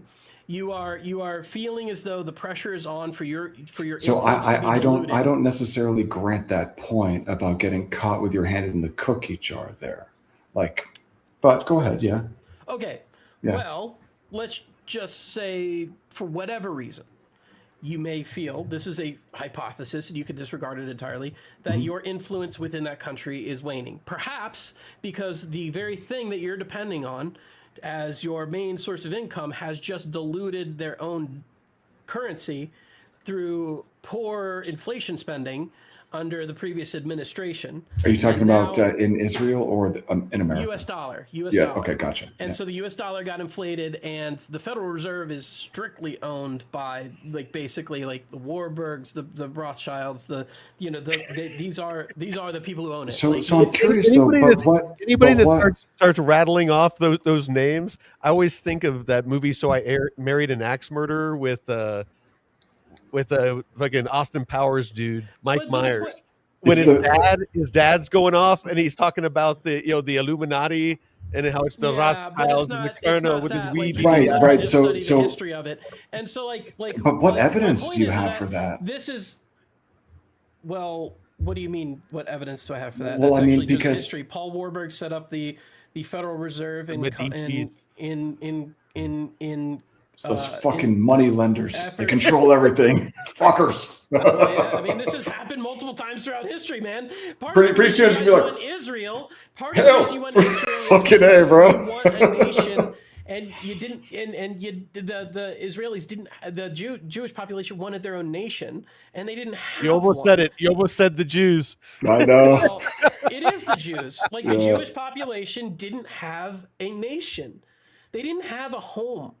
And so, like, they've been kicked out of 109 countries throughout history. I think about Part that of the sometimes. reason that the Yeah. United States got founded is because Spain kicked the Jews out of Spain because they had inflated their dollar, and they were through lending practices that were not available to the Spanish people, but they were available to the Jewish population because of religious reasons. And we all know the usury laws that the Catholic Church had implemented, and so they literally kicked them out, and the Sephardic Jews were allowed to stay, some handful of them, and they hired a guy named Christopher Columbus, who, by the way, is a Sephardic, and he was funded for a didn't know trip to that. seek out new resources in order to do this stuff. So he actually just went to seek new paths to India, and wound up stumbling upon America. So America was the new route and the new part of the new land. And if you look at who funded a lot of the actual new exploration, it was the brilliant work of the Jewish population. And I think they have more entitlement to America than most people. But so this is why I don't have a problem with But that. doesn't Like, the we wouldn't be Bible here if say it weren't for that, them. Thank you. like, right? there were But Jews I there wanna also 5,000 say- years ago or something? What's that? Isn't Oh, it in yeah. the Bible that like there were Jews on that little piece of land like 5,000 years ago before Islam even existed? No. Well, the No? Acadians Actually, came yeah, before yeah. them. So, Actually, I like, think this is so. The Yes. I think Acadians so. came before that. The thing is, like, before even Judaism existed, there were people on that land. Sure. And so, Yeah, so how far do you it's wanna like go back, literally right? How They were far the back do you want to go? Canaanites. Yeah. Like, land claims Actually, are they stupid were when they called get the that deep. Canaanites. Like 2,000 years is even too far back. Like, I think you We're- get to 400 years, you might have So- somewhat of a valid claim, but even then, it's like, I'm not The- giving the Native Americans their fucking land back. So, The- like, Dude, the have you earliest read that documented book? Humans. The earliest Oh, documented sorry. humans were named Canaanites. So have you read that book, Colin, or anyone? What is it? Something of the Summer Moon about the Comanche Indians in like in the Oklahoma area. Oh, dude, Oh, man. it's super. Jeff, you know what I'm talking about? I do, but I can't remember the name of it. It's Empire. Of the Summer Empire. Moon, right? Empire of the Hey, dude. I do want to point out that Colin, what I was saying the other day, notice how we're all disagreeing on different points at different times, but at no point have any of us been disrespectful. Exactly right. Exactly right. Again, I don't do business with Mossad or anybody I suspect to be Mossad, just because to me it seems like a very risky proposition, and I don't know what's happening there, and like I don't like it's yes, the kitty is Mossad. So right, Jeff. But like it's just because it feels to me like why would I go like like I see Israeli and I go red flag. Like that's where I'm at this point. I look at what has happened with the information system capture within my own country, and a lot of that information technology work got shipped out to Israel for reasons unbeknownst to me. We have perfect capability here, and now it's like they got us by their balls on a lot of things. Like, for instance, when Twitter was taken over, they found that a lot of their security systems were run by Israel, which of course was a big threat and something that Elon Musk pointed out very early on. When I hear things like this, I'm like, that's a foreign nation that's taking over social media within our country. We've already identified the threats of social media within our country and how dangerous it is to our own population. And I care about my people. And so I go, I don't want a foreign nation in their interest to commingle with mine. I want proper negotiation. I want proper discussion and proper mutual incentivization. And so I understand why Israel would do that. They're literally surrounded by enemies on all fronts. Okay, without the United States, it is not guaranteed they will survive a decade. Oh, okay? yeah. So I get it. I get why they might take extra measures. However, as a U.S. citizen, I want my money to be served well. And when I look at how much money is being shipped to a foreign nation, when my own people are suffering in education problems, infrastructure deficit. Trust me, I don't think that we should be funding any place. So this is my problem, and I've said that 1,000 times. It's not with a particular people. It's with a situation that doesn't benefit my people. And that's why I'm frustrated. And I see it stop having interfering negative in effects. everything. When I see it having straight up negative effects on my people. So, I mean, like another thing that kind of bothers me is the like the Goyim stuff, right? And dude, that shit's disgusting, man. Right, but like how does that filter down to like the black community? When you look at the media and how it treats the black community, right? Like the worst of the worst is pushed to the top, in my opinion, right? Twerking should not be a fucking thing. Like it's not, every black person should not model after a gangster. They should model after the best business minds in their communities. And then I look at like interviews on like the Breakfast Club where they're interviewing people who are in that industry. And I don't mean to be. This is going to get racist, and I apologize for this. But this is going to be great. I can't wait. It's Jewish, like record executives, right? And they say, well, this is just what sells. Well, I go, okay, but don't you have a personal responsibility to do something more than money, like more than something that just sells? And like this is where I'm like, okay, they've forgot the plot. They forgot humanity's plot, and I understand why, because deeply embedded within in a tight culture that needs to protect itself because they've been persecuted for so long, and I don't think that's right. They defend themselves. So, but Colin, I think about that sometimes. Like I think about like why is it that the Jewish people have always been persecuted wherever they go, and like my experience with Jews has been that kind of fucking annoying. And kind of do a lot of shit that like pisses me off, to be completely honest. And it's like, you guys, can't you tone down that bullshit a little bit? I don't want victimhood mentality everywhere I go. Like I never knew anti-Semitism until I was taught it by Jewish people. This is the fucked up thing. I was at my birthday dinner, and my friend Venus's husband is Jewish, and he was sitting across from me, and I was talking about, I don't think what they're doing to J.K. Rowling is right. I think she's got points about this trans stuff. Of course, liberal area, liberal people. He goes, J.K. Rowling's an anti-Semite. I'm like, what are you fucking talking about? He's like, the goblins the goblins in the bank are a Jewish stereotype.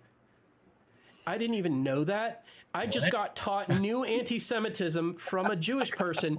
The worst Jew jokes I ever learned were from Jewish people. Nobody I grew up with ever even talked about Jews.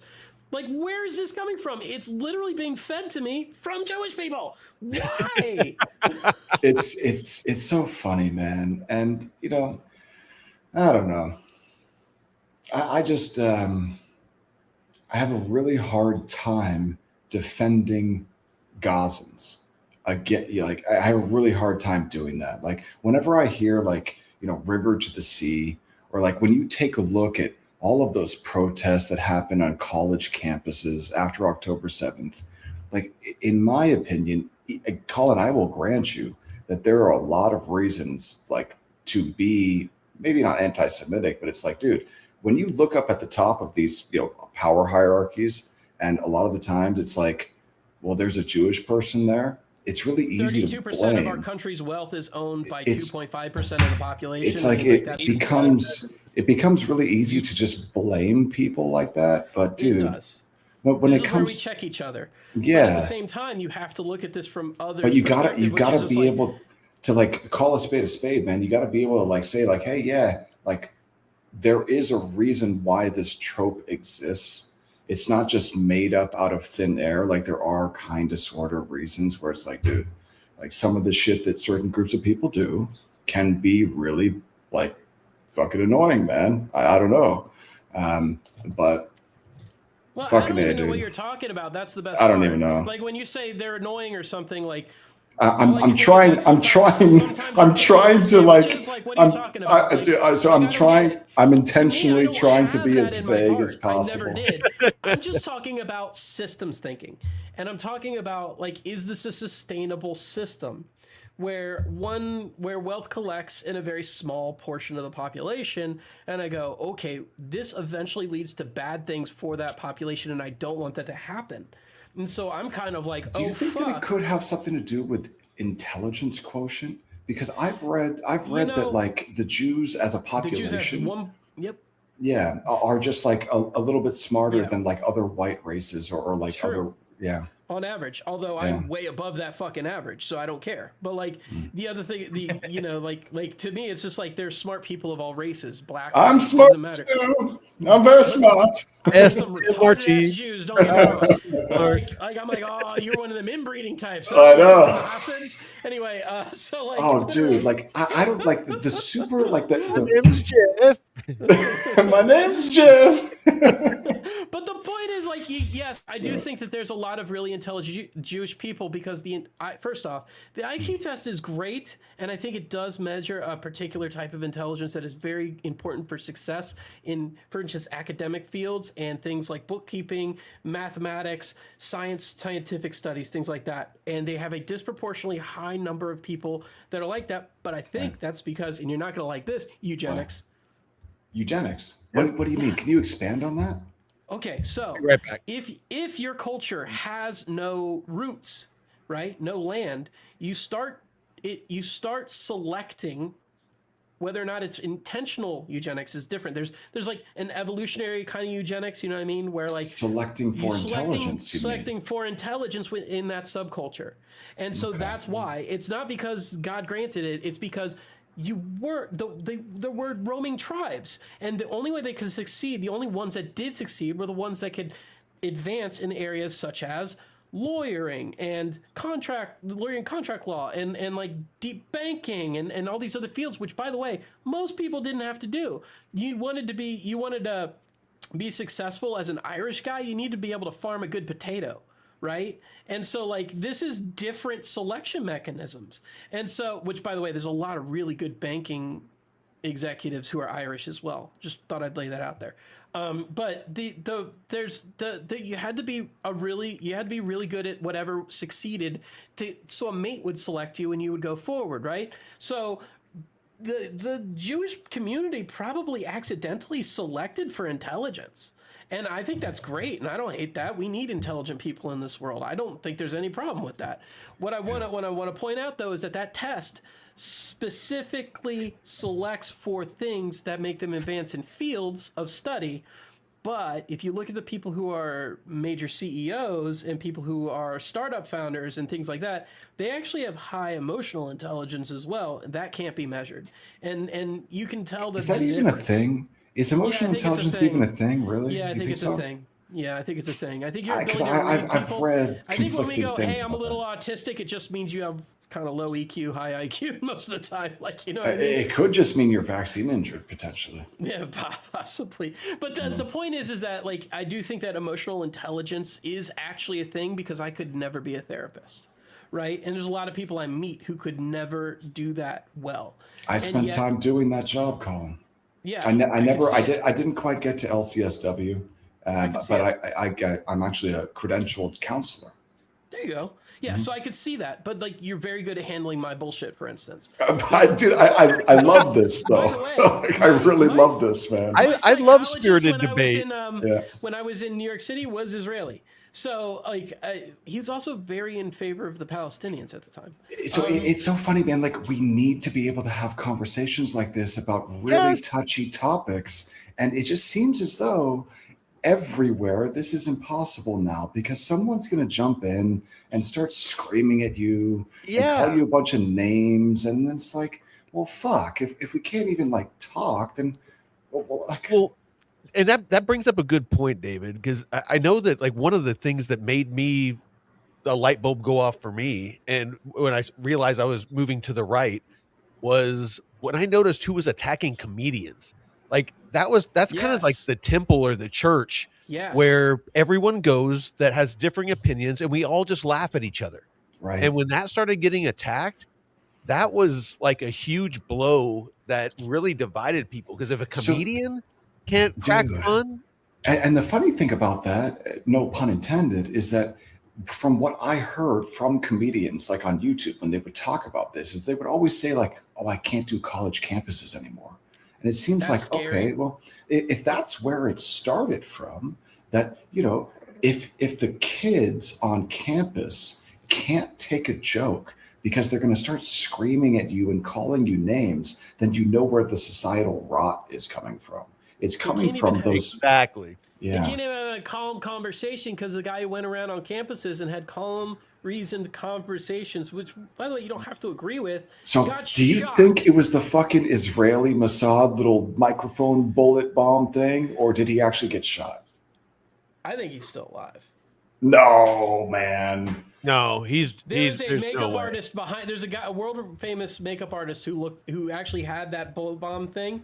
Like he actually has a YouTube video showing how that works, and a guy right behind him looked a lot like that. And if you notice the guy pulling the thing on his it could be special effects. It could be the whole I'll see you in Valhalla thing, and then his whole procession with his wife in the corpse, and how something is not adding up. Although he did meet his wife in Tel Aviv airport is the first time she ever saw him. And then she worked for him suddenly. Colin, I will say that his wife seems to have maybe not fully. It seems like she was out in the spotlight before. Beauty pageant winner, by the way. It seems like she was out in the spotlight and maybe didn't react emotionally in the way that I would have expected her to. She was out in the spotlight immediately after he was murdered. It looked like. Yeah, and I just found it kind of strange that maybe she didn't take time to grieve. I don't know, but that's just me. Yeah. She did one beauty pageant her entire life, and it was a Trump beauty pageant, and she got first place. Something's 2012? Yeah. Something like that? Something's wrong. She sees him in a Tel Aviv airport. She immediately starts to work. That's the fucking Jews again. I don't like the word Jew, and Zionism is totally different than Judaism, in my opinion. I think that there's a big difference there, and I could see your face getting a little unhappy with that one. But that's okay. Oh no! I didn't. I didn't think I had a reaction. I separate the two entirely because I do think that the idea that there's a right to that land, and it is just. I don't even know what Zionist means. What does that even mean? Colin is the most racist, non-racist I've ever met. Yeah, it's true, actually. You don't even get me started on I go by the numbers, right? And so Colin, you know who Pat McCrotch is, don't you? No. You know Drew over at Blockchain Basement? Yes. Yeah, it's his dad. Oh, okay. Yeah. I think you told me that before. So, for instance, I'll go by statistics, right? like I don't like to break down things down by racial category, because to me there's always going to be a loser, right? No matter how you cut it, there's always going to be a loser, and the reason for that is genetic flow.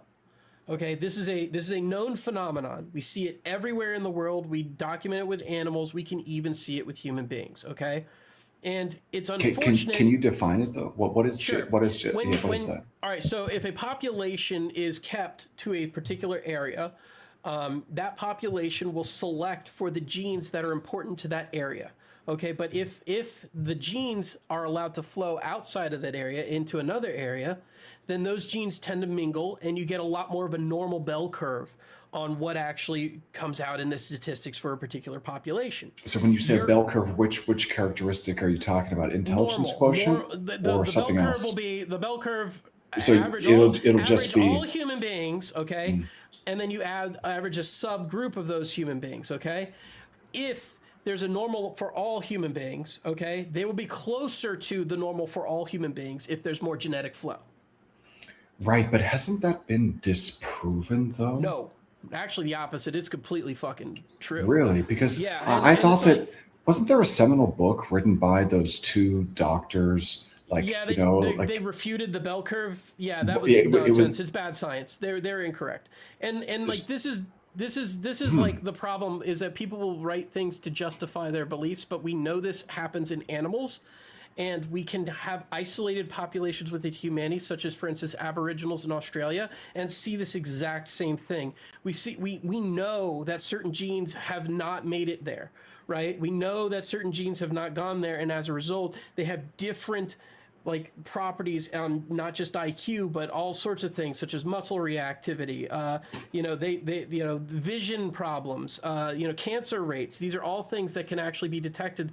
And we know that they have a different genetic makeup because of their Aboriginal past, and they've been isolated from most of the world, from most of humanity other than themselves. And so we actually can see this effect.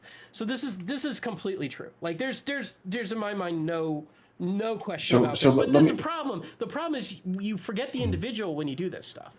And so yes, you do. And that's the real problem.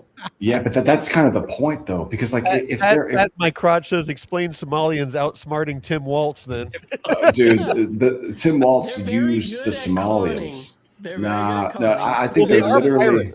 They are pirates. Literally retarded pirates, bro. And Tim Waltz used them so that he could get reelected. Yep. And so did Ilhan Omar, and so did that fucking guy. The only reason she's in office is all the Somalis they imported. Eritreans, and they're extremely smart Ethiopians.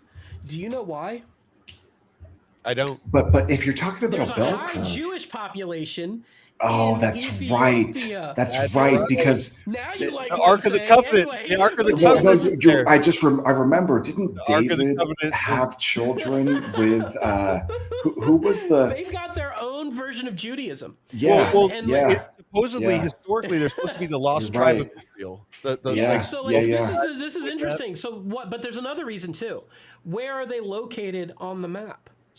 Aren't they on the coast? Just from the coast, rights right near the right near the Middle East and Turkey and all these. India can get there. Like they were on basically the Silk Road. They have genetic flow. But you get to the middle of the sub-Saharan continent, nobody was there, and so you have different genetic selections. Why are Kenyans fast? Because Kenyans needed to be fast. I don't know. This is normal. This makes sense. We can't deny that this is a thing. We see it all the time. Yeah, so there are Hispanic populations who have for millennia made their money or their living off of deep diving, and these guys, they could go underwater for like 5 minutes. Some of them for much longer than that, actually. Okay. So that's genetics, man. This impacts everything. The question that they're trying to say is not true is that IQ and genetics are not that related, but we know that's not true. I think they're directly related. They're directly related. So it's just kind of difficult when people say like, oh well, skin color is genetic, eye color is genetic, your height for the most part is genetic, like so many different physical traits are genetic. Well, intelligence is also genetic, and I think that mental disorders. and aggression. Many of them, I'm sure. Bipolar disorder is much more common up north. Why is that? Probably because in the northern climates, the people who could survive through mania, maybe during dark months, did better. Like, you know what I mean? Like that's kind of an interesting thing to think about, you know, like, so you need to be, are you saying that you need to be manic in order to survive through extended periods of darkness? I say that more of them did. And so like this is like so how would that benefit you? It's not necessarily something I can prove. That's right. just like a running theory in my head. Why are there so many more up there? Obviously. Like, well, one thing that's obvious is, it's interesting to think about. Is humans and animals, they adapt to their environment over time. You know, over generations, there's mutations that occur. You know, that's why, you know, skin pigmentation, eye color, you know, body hair, you know, just being able to run, you know, having superior cardiovascular and just, you know, bone structure that's more aligned with, you know, long distance running, as opposed to being short and stocky, because it conserves energy, conserves heat better. And so, you know, in colder climates, that's why, you know, people are shorter and stockier, is because it makes them more hardy in those colder. How about having a big ass dick? Have you ever seen like what's the fucking tall? Oh no, there's tall people, but I'm just saying, it's like, you know, a lot of you know, people that live, you know, the further north people live, the shorter they get. You know, Eskimos, you know, the Aleut Indians, don't you kind of have to be manic to darkness and isolation? Maybe, I don't know. You know, putting people in darkness and isolation, if they're normal, it would be a struggle for them to get there. But if you're manic already, I mean, you could kind of fucking get through it, no problem, right? I mean, you're already kind of like, I'm not sure. This is like a weird theory of mine, because you could also be depressive and it would send you into a suicide.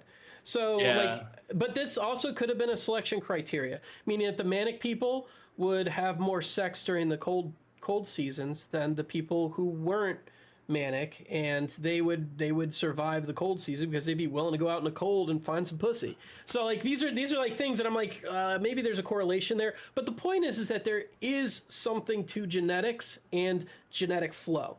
And if you're cut off by an entire desert and you don't have genetic flow in a particular area, and you were not able to, you know, advance civilization for one reason or other, like the tsetse fly, like you're not able to build roads or have domesticated livestock because of the tsetse fly in Africa.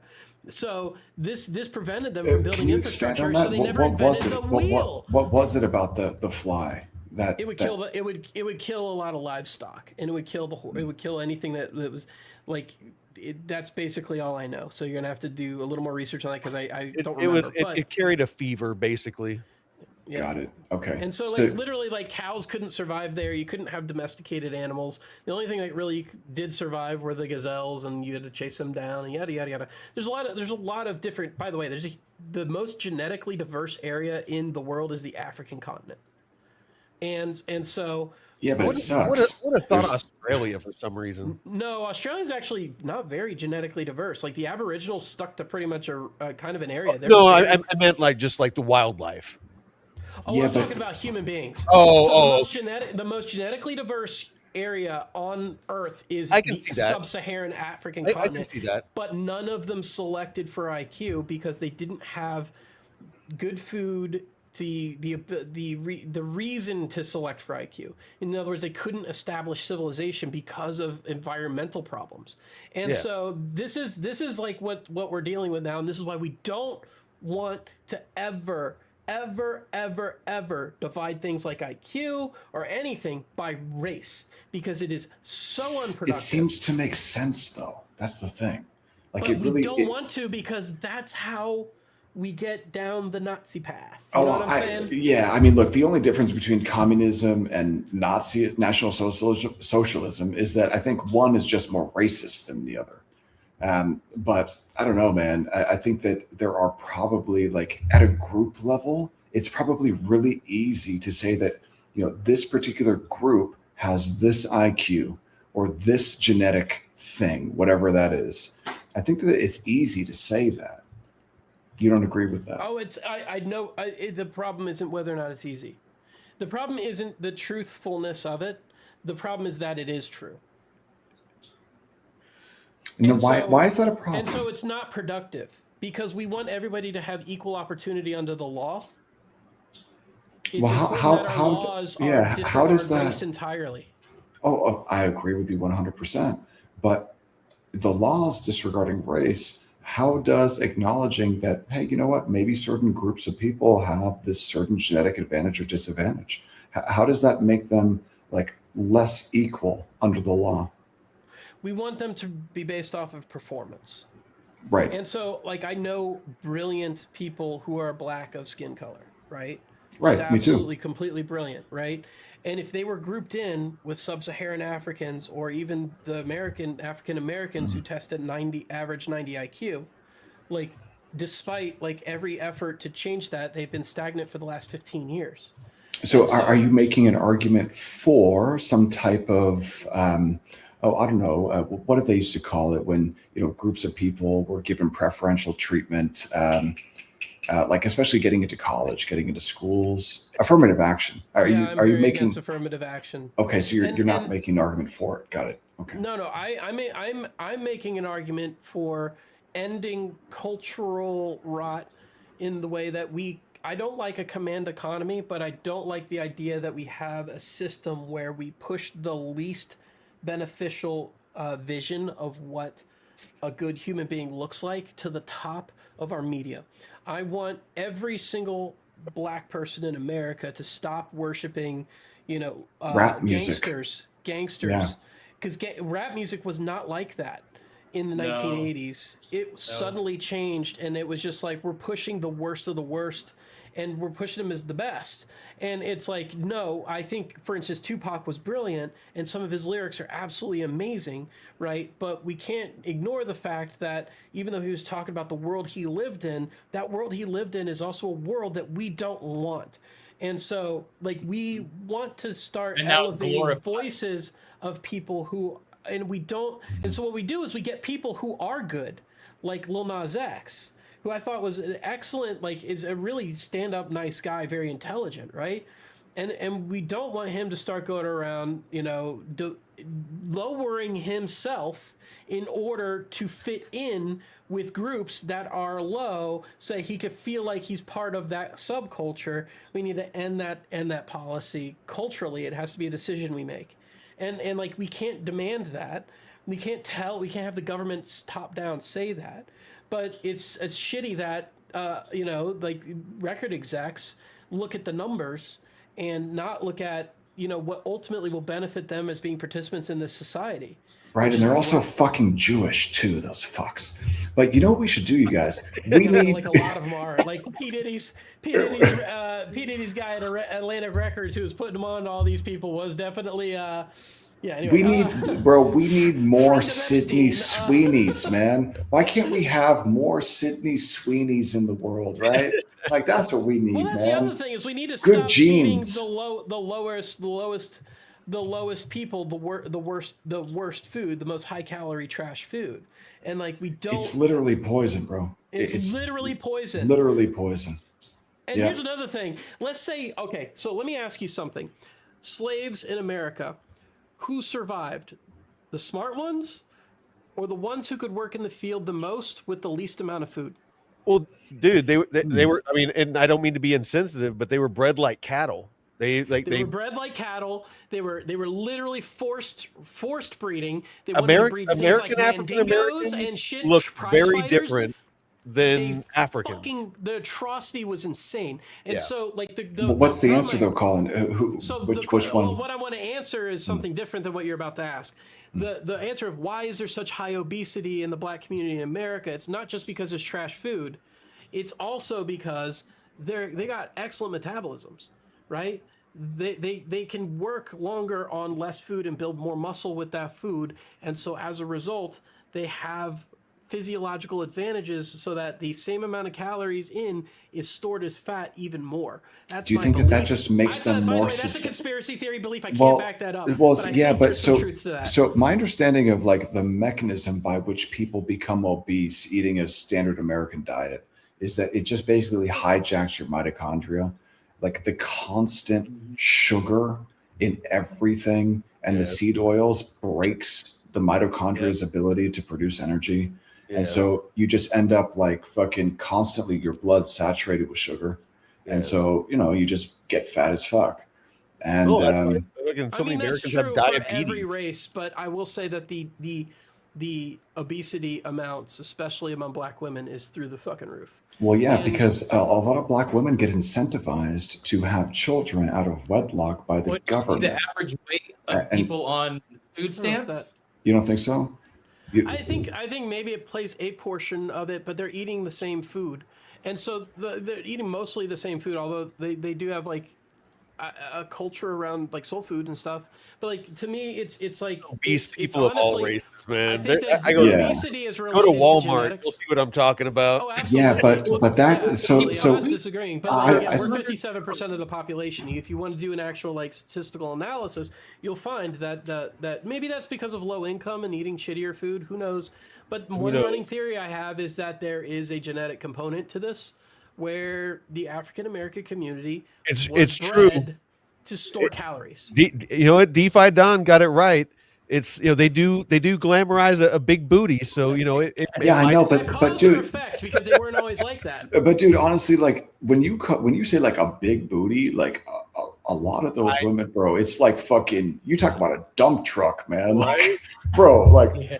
I don't want anything to do with that, man. Right? Like for me, a big booty is not like you got to get a wheelbarrow to like, fucking tow this shit around town. But again, like I sound super racist, but my advocacy is to ignore that part because it's not helping. Because you're always going to find differences. Like that's the only thing I can say. No matter what slice of population you pick, okay, it could be white guys with beards. You're going to find a different slice of like statistics of white guys with beards, right? You just are. Like it's just going to be a different statistical outcome.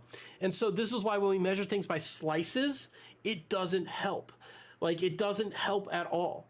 Right. And so we got to be careful about how we slice things, because at the end of the day, what we want to measure things on are merit, performance. Like, how well did you do? How are you doing? Yeah. And it's easier for what happens when everyone fucks up? What happens what happens when the bar is up here, but no one can reach the bar? Somebody's always reaching the bar.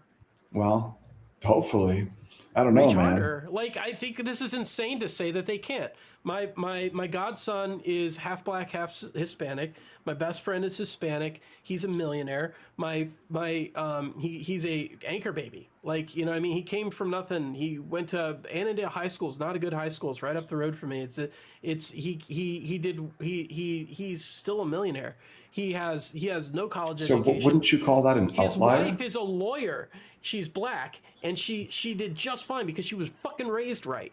And like this is what I'm talking about, is that it really comes down to like factors that have nothing to do with genetics. So if we always are slicing it by genetics, we're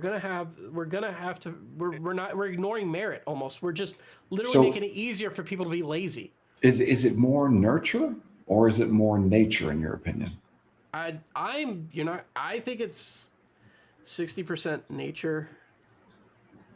I think if you're not equipped with the proper tools, you can't make it as easily, and you're not likely to see success as somebody who is. I have two black friends who are pretty successful that were raised, one in the ghetto and the other in a really good household. And one is well, look at Ben Carson. One of them went to college. The other one sold drugs and then started day trading, and now he's a self-made millionaire with multiple businesses, trades crypto and stuff. And then the other guy is a track and field coach at the University of Alabama. And so they both different circumstances, but made it successful and didn't, use the whole DEI thing. Like they're like, oh, fuck that. Didn't need it. Didn't need it, earned it. And so like this is where I'm like, this is the a lot of people don't take that into account. That whole DEI thing. It's it stigmatizes minorities and the positions they have, because people wonder, did they just get that because it's a DEI hire, or are they actually capable?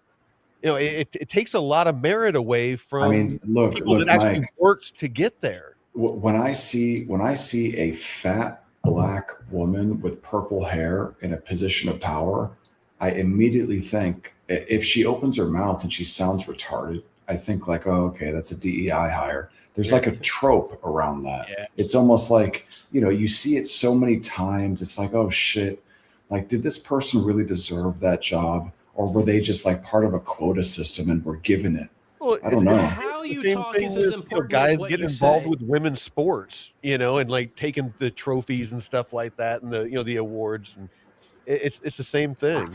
The problem is how you talk is also as important as what you say. And when you have a culture that's developed around keeping it real, and that real is fucking retarded, then you got a problem. It's really retarded. Ask. Just say ask, not ask. Like, it's literally causing problems. Like, and this is it. It's Show like, skit when if you keeping it cling real to goes that- wrong. Yes, I was just thinking that too, Jeff. Yeah. if you cling to that too hard, like there's a professional voice, and I put on a professional voice. Like, we all do it, but if you're told that that's somehow defying, like literally like a traitor behavior, then like you're just limiting yourself. We all put on a mask, and like it's important to understand that mask is not only acceptable but responsible behavior for an adult to have. Like, Does the mask have zippers on it? only in my bedroom. Bro. Yeah, but the food thing is interesting though, because like you go back to Crisco, right? Like, who the fuck had the idea that we're going to go ahead and use Crisco as food, and we're going to use it as a replacement for animal fat? Like, that's a pretty diabolical idea. It probably made them a ton of money, but that's a people horrible. would be surprised at how many petroleum byproducts are in everything that we consume and everything we use. It's just crazy, man. Like, okay, so you got fake polyunsaturated fats in just about everything. And then vegetable oil. Don't get me started on that. That's what I'm talking about. Yeah. And there's no vegetables in that oil. No. That's just a marketing tactic. Not one vegetable was harmed in the making of this product. No, that stuff is like some type of industrial waste product that for some reason, like, people have like used as a replacement for animal fats, probably because it's just super cheap. It's the same thing with fluoride. Yeah, man. Like, why put fluoride in water? Like, it didn't, in the Nazi death camps, didn't they use fluoride in water to make people more docile? I think I read that once. I think there has been studies that fluoride does like calcify. Like, I want to say it's the pineal, something like that. That releases the hormones that allow you to be more of an independent thinker, and I guess dumbs that part of the brain down. Yeah, I don't know. It's just I just got a message. Your request for RWAs has been seen. That's all I can say. That's amazing. That's great news. What's been seen? Specifically with shorting. Yeah, it's been seen. Dude, that's fucking awesome. Like, I'm telling you, if there's a product that I can trade on Arena where I can get short either nodes or bonds, bro, I'm going to be using that for the short leg. And I'll probably be able to use, like, I think Gains Trade, like Gains Network, allows me to get long bonds. I think I might be able to get long bonds on, like, maybe on Ostium, maybe not though. But yeah, man, if I could do that, it'd be awesome. Thank you. Clipping that and sending it along too. Well, and another thing on the whole mitochondria thing. So EMFs, electromagnetic frequencies. So I have my Wi-Fi and stuff that runs on a timer, and actually it's going to turn off in like 20 minutes because I have it set turn off at a certain time at night and turn on in the morning. Shit. So it's I not have a like doctor's last appointment minute. tomorrow. And if you haven't heard the San Francisco 49ers, there's a whole thing about they're the most injured team in football since moving to their new stadium. Their practice facility right next to a substation, a huge substation. And a lot of players talk about how you hear the humming and stuff. And there's been a lot of speculation. And now the head coach and GM were just getting questioned today about it and whether or not they're going to be looking into it. So, and what it does is damage the mitochondria, inhibits hydration in the cells, and the ligaments and stuff, and it's getting more and more vocalized. So a lot of, and my uncle who he was an engineer for Cisco and stuff, and he came from Canada, and he said that there was a place in Alberta or something that a farm that had power lines, high voltage power lines run across this farm, and the farmers said that the cow's milk changed after a while. Just the only thing that changed was they added these power lines. So a lot of this stuff, and we're electrical beings and shit, you know. Jeff, say that there's you know what I heard about that? I heard that it was the fucking Jews that put up those power lines, bro. Definitely, it's probably Mossad. Zionist Jews, those fuckers. They were trying to kill the cows. Is your name related to a Primus song? My name is Jed. Is it Jed? Jed? Not my silly Betty. My name is Mud.